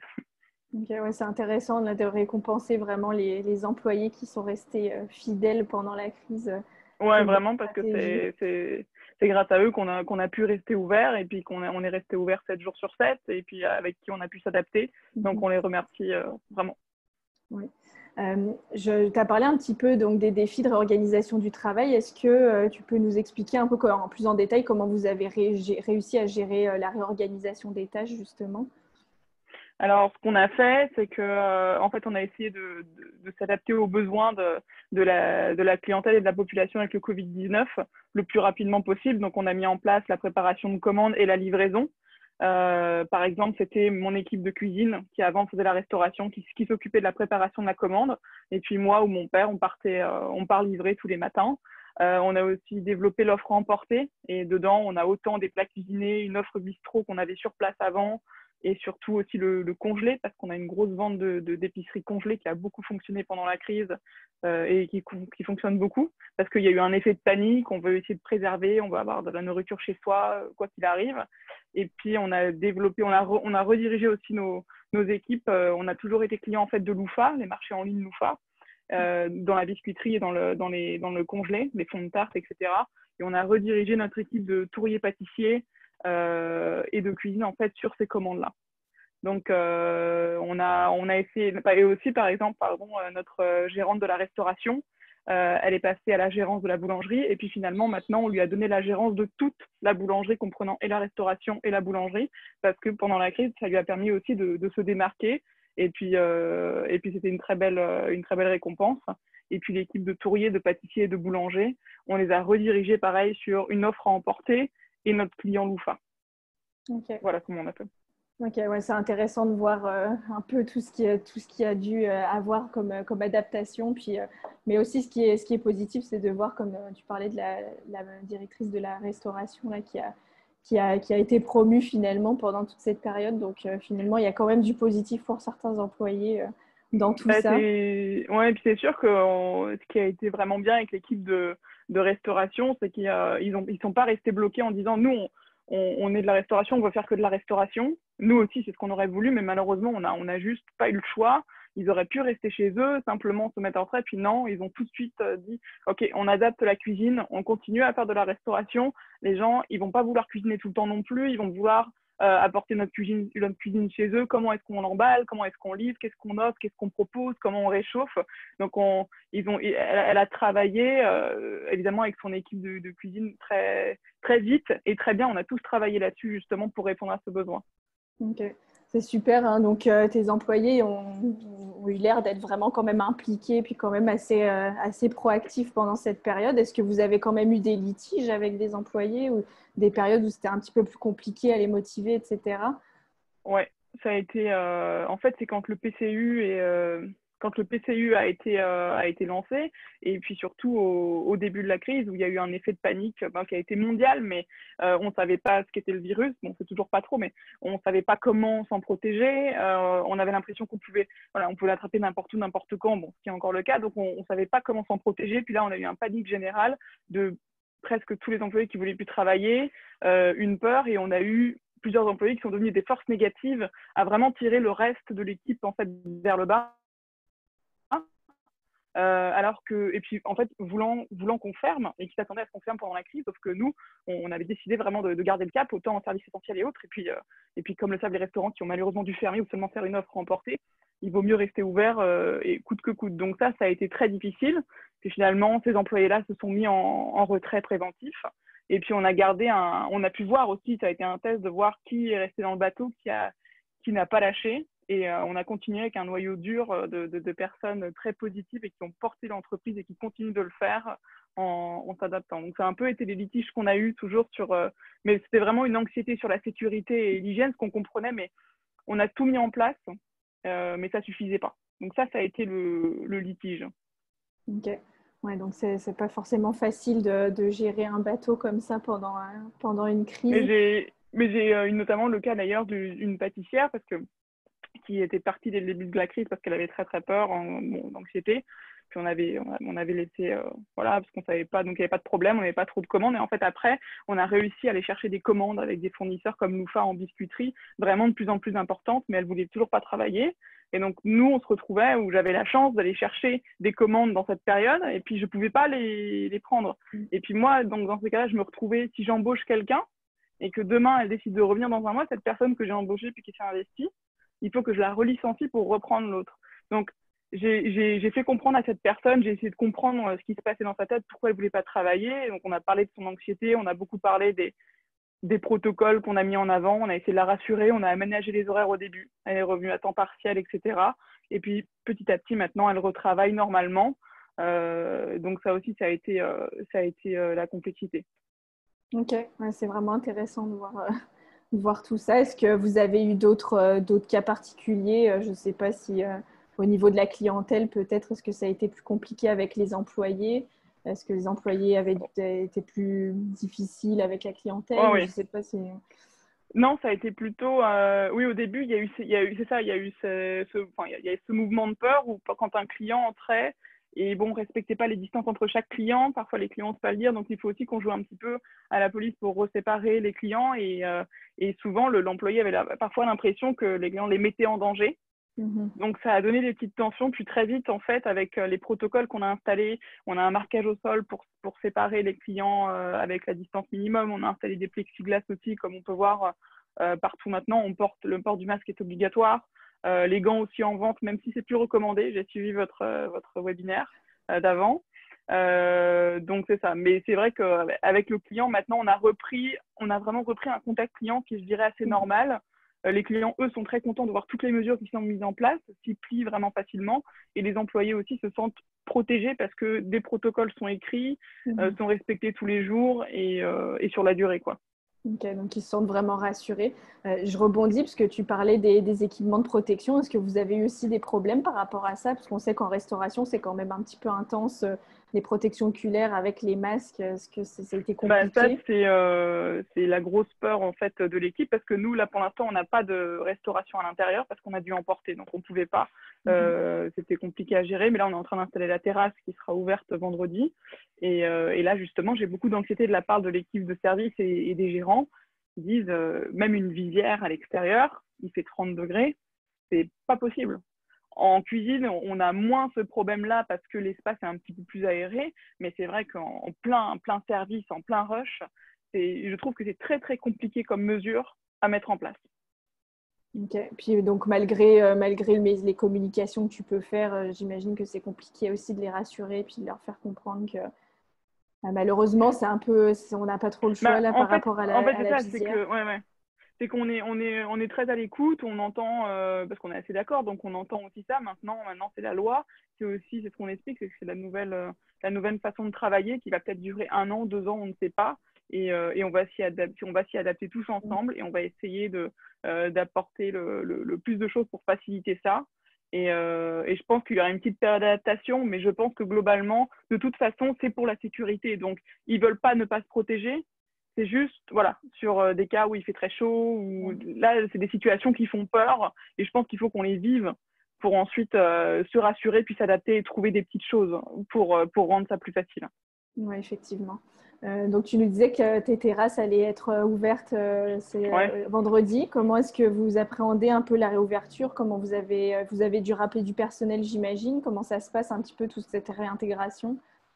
Alors, on a très, très hâte d'ouvrir les terrasses.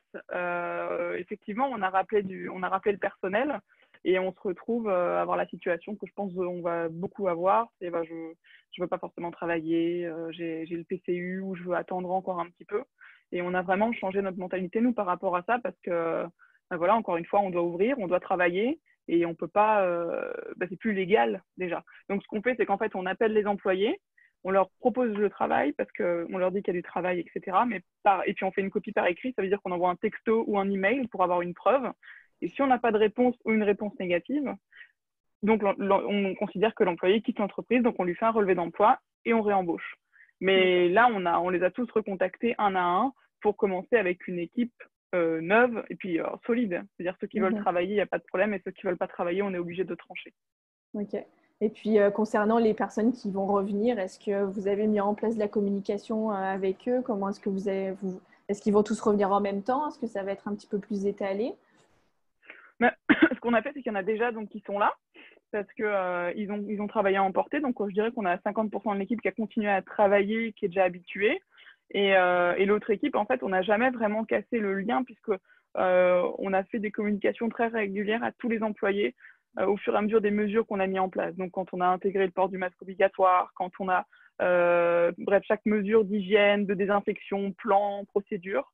Donc, ils ont été assez tenus au courant. Et puis, on a des chefs d'équipe qui sont vraiment très, très bons et très proches aussi de leurs équipes. Et puis, ils les rassurent, ils détaillent aussi des protocoles. Et puis, on va faire venir l'équipe avant l'ouverture de la terrasse, évidemment, pour expliquer en fait le nouveau plan du client, le parcours du client, le parcours de l'employé, et puis les normes d'hygiène et de désinfection pour la restauration. Ok. Bon, je vois que l'heure file. Il faut qu'on garde un petit peu de temps pour les questions. D'ailleurs, si des personnes ont des questions pour Constance, n'hésitez pas. En tout cas, merci Constance pour ton intervention. C'est vraiment intéressant d'avoir un peu le ressenti de quelqu'un qui a pu rester ouvert pendant la crise, puis qui a su aussi s'adapter comme ça pendant toute cette période un peu incertaine. Je vais repasser la parole à Julie, peut-être pour la période des questions. Donc, Constance, tu peux rester avec nous pour terminer avec les questions. Merci beaucoup. Merci. Merci à vous. Oui, donc au niveau de la période de questions, comment ça va se passer? Profitez-en, on garde encore Constance Caille avec nous quelques minutes si elle doit répondre à vos questions. Donc, toutes les questions concernant vraiment la situation qu'a vécue la boulangerie de Froment et de Sèvres, profitez-en pour les poser maintenant. Peut-être que vous en avez posé déjà tout à l'heure. Et puis, il y a Dominique Gérin qui va nous rejoindre, qui est chargé de projet formation à l'ITHQ et qui va être en charge un peu de nous poser les questions. C'est elle qui a suivi toutes les questions pendant ce webinaire. Donc, c'est elle. Bonjour Dominique, c'est elle qui va nous poser les questions par rapport à vous, à vos questionnements que vous avez eus. Oui, alors, il semble, mesdames, que vous ayez fait le tour de la question parce qu'on a eu une seule question qui, en fait, à laquelle plutôt Madame Caille a répondu, en fait, en parlant de la PCU. Je vais vous lire la question. Peut-être aussi qu'à la lecture, il y aura d'autres éléments qui viendront en tête à ajouter par rapport à cet aspect. Donc, la question de Madame Daisy Bédard qui disait que nous rencontrons beaucoup de difficultés avec des employés qui veulent revenir avec des horaires très restreints, probablement dans le but de garder leur PCU. Donc, Madame vous demande, que conseillez-vous? Est-ce que d'autres entrepreneurs ont ce même problème? Donc, on a bien entendu que oui avec la conférencière aujourd'hui, mais y a-t-il d'autres éléments qui seraient ajoutés à cet égard en réponse à cette question? Alors, c'est sûr qu'on rencontre aussi beaucoup ce problème, surtout pour tout ce qui est service. Et un des moyens qu'on fait, c'est qu'on essaye évidemment de ne pas faire revenir un employé pour 15 heures ou 20 heures. On lui propose un temps plein. Et dans ces cas-là, en fait, s'il y a refus, donc, ça veut dire que dans ces cas-là, la personne quitterait l'entreprise, ou alors c'est prendre plein de temps partiel. Parce que c'est vrai que tant que la PCU continue, et c'est encore pour 8 semaines, la plupart vont vouloir travailler pour moins de 1 000 $, et ça devient un peu la norme dans tout ce qui est vente de service. Donc, moi, je conseillerais soit de prendre beaucoup de temps partiel, soit directement, pour ceux qui sont chez vous depuis longtemps, un temps plein. Et par contre, là, s'ils ne veulent pas s'investir, à vous de prendre votre décision. Parfois, c'est difficile, mais c'est vrai qu'on n'est pas aidé du tout avec la PCU. Julie, Au niveau du, pardon. oui, Au niveau du message aussi, je pense que, parce qu'évidemment, c'est vrai qu'on on entend beaucoup ça. Au niveau du message, peut-être aussi, c'est important de rappeler à vos employés que c'est vraiment une mesure temporaire. Donc, c'est sûr que s'ils refusent de revenir travailler en ce moment pour les heures que vous lui proposez et puis que vous savez clairement que c'est quand même pour le PCU, lui rappeler que c'est quelque chose qui est temporaire. Comme disait Constance, dans quelques semaines, ça sera terminé. À ce moment-là, l'employé, quand il va revenir chez vous, vous aurez pris probablement d'autres dispositions, trouvé d'autres employés, etc. Donc, peut-être un peu mettre l'emphase là-dessus aussi. Je pense que ça peut être une bonne chose par rapport à ça. C'est vrai qu'on le dit beaucoup, nous aussi. Et qu'on dit, bon, bah, le PCU, c'est bien, mais dans 8 semaines, il s'arrête et il va y avoir un taux de chômage qu'on peut imaginer aussi. Donc, c'est sûr qu'après, en tant qu'entrepreneur, on va être obligé de privilégier ceux qui sont restés ou ceux qu'on vient d'embaucher. Donc, c'est vrai que c'est un discours qu'on essaie de tenir aux employés. Effectivement, d'autant plus qu'on sera peut-être dans un contexte de main-d'œuvre qui sera différent. Tout le monde va rechercher de l'emploi, donc ça va peut-être être plus compliqué aujourd'hui, pour les employés de retrouver un emploi. Exactement. Et puis aujourd'hui, les restaurants sont autorisés à rouvrir avec la distanciation. Donc, ça veut dire une diminution évidemment du chiffre d'affaires qui va être de minimum, je pense, 30%, qui va aller peut-être jusqu'à la moitié, voire plus. Peut-être que le emporté va un petit peu compenser, mais ce que je veux dire, c'est que le métier au service, pour l'instant, il va y avoir beaucoup moins de place à prendre. Donc, c'est pour ça que stratégiquement, moi, je dirais qu'on a eu des très belles surprises d'employés qui veulent pas mal quand même revenir. Mais effectivement, il faut essayer de montrer ce côté-là du tableau et de projeter ces personnes-là. Mais c'est sûr que quand on a des étudiants, c'est très difficile. Par contre, souvent, quand on a des personnes de métier, des serveurs de métier, ils vont vouloir retravailler tout de suite. Donc après, il faut un peu faire sa stratégie pour la recherche d'employés. Non, c'est sûr. Puis je vois qu'il y a une personne qui disait aussi dans les commentaires qu'il va falloir être créatif. C'est vrai que on rejoint aussi beaucoup l'expérience employée. Comme Constance disait, c'est sûr que des étudiants ou du personnel plus temporaire, c'est plus compliqué, mais des personnes dont c'est un métier, dont c'est le métier, l'expérience employée va pouvoir vraiment jouer aussi à ce niveau-là. Si vous offrez une bonne expérience à vos employés, si vous avez une bonne marque employeur, une bonne image, ça va aussi vous aider peut-être à rattirer vos employés chez vous. Oui, tout à fait. Merci pour ces précisions, mesdames. Tout à fait, on pourrait même dire que ça va être peut-être l'opportunité aussi donc de refaire vos équipes et de faire, si je puis dire, un peu de tri et de repartir aussi finalement sur des équipes peut-être encore meilleures qu'avant et puis de remodeler aussi vos équipes. J'imagine que ce contexte peut être aussi bénéfique par rapport à tout ça. Moi, ce que j'ai vraiment senti, c'est que avant le Covid, comme on sait tous, on était dans une situation de pénurie de main-d'œuvre. On l'est toujours, mais beaucoup moins. Donc, je peux vous le dire parce que nous, on cherche en ce moment autant au service qu'en barista ou en commis boulangerie. Et on a énormément de CV. On a beaucoup de monde qui vient à la porte pour donner son CV, ce qui ne se passait pas du tout il y a 5 mois. Il y a 5 mois, c'était notre challenge, qui est toujours comme ça, c'est comment faire pour garder plus longtemps parce que là, ça, c'est le pouvoir, c'est un peu réinversé. Donc, effectivement, c'est aussi le moment, peut-être, si l'opportunité se présente, de reconstruire une équipe très, très forte pour la période du Covid, parce que c'est ça, il nous faut des équipes très fortes, parce que ça va être un stress, parce que c'est des travailleurs essentiels qui sont plus à risque, on est plus à risque, on est au contact du client, on ne sait pas d'où vient le client. Donc, il faut des personnes qui soient motivées puis qui aient un bon mental et une envie de se projeter dans l'entreprise. Tout à fait. Bah, écoutez, merci beaucoup. Je ne sais pas, Dominique, au niveau, on va peut-être laisser partir Constance et puis nous, on va terminer tranquillement la fin de ce webinaire. Oui, merci. Bah, merci beaucoup, Constance, et puis bonne continuation à toi, à toute la famille, et à la boulangerie, évidemment. Et c'était vraiment un plaisir d'échanger avec toi aujourd'hui. Merci. Merci à vous pour l'invitation et puis bonne fin de webinaire. Merci et bonne réouverture. Merci. Donc, Dominique, je ne sais pas au niveau des questions, donc apparemment, ça avait l'air Est-ce qu'il y avait d'autres questions finalement? Non, en fait, vous avez répondu à la question qui concernait Parfait. vraiment cette prestation d'urgence et la OK. compétition qu'elle peut faire au niveau de la réembauche ou du maintien au travail des employés. Super. Oui.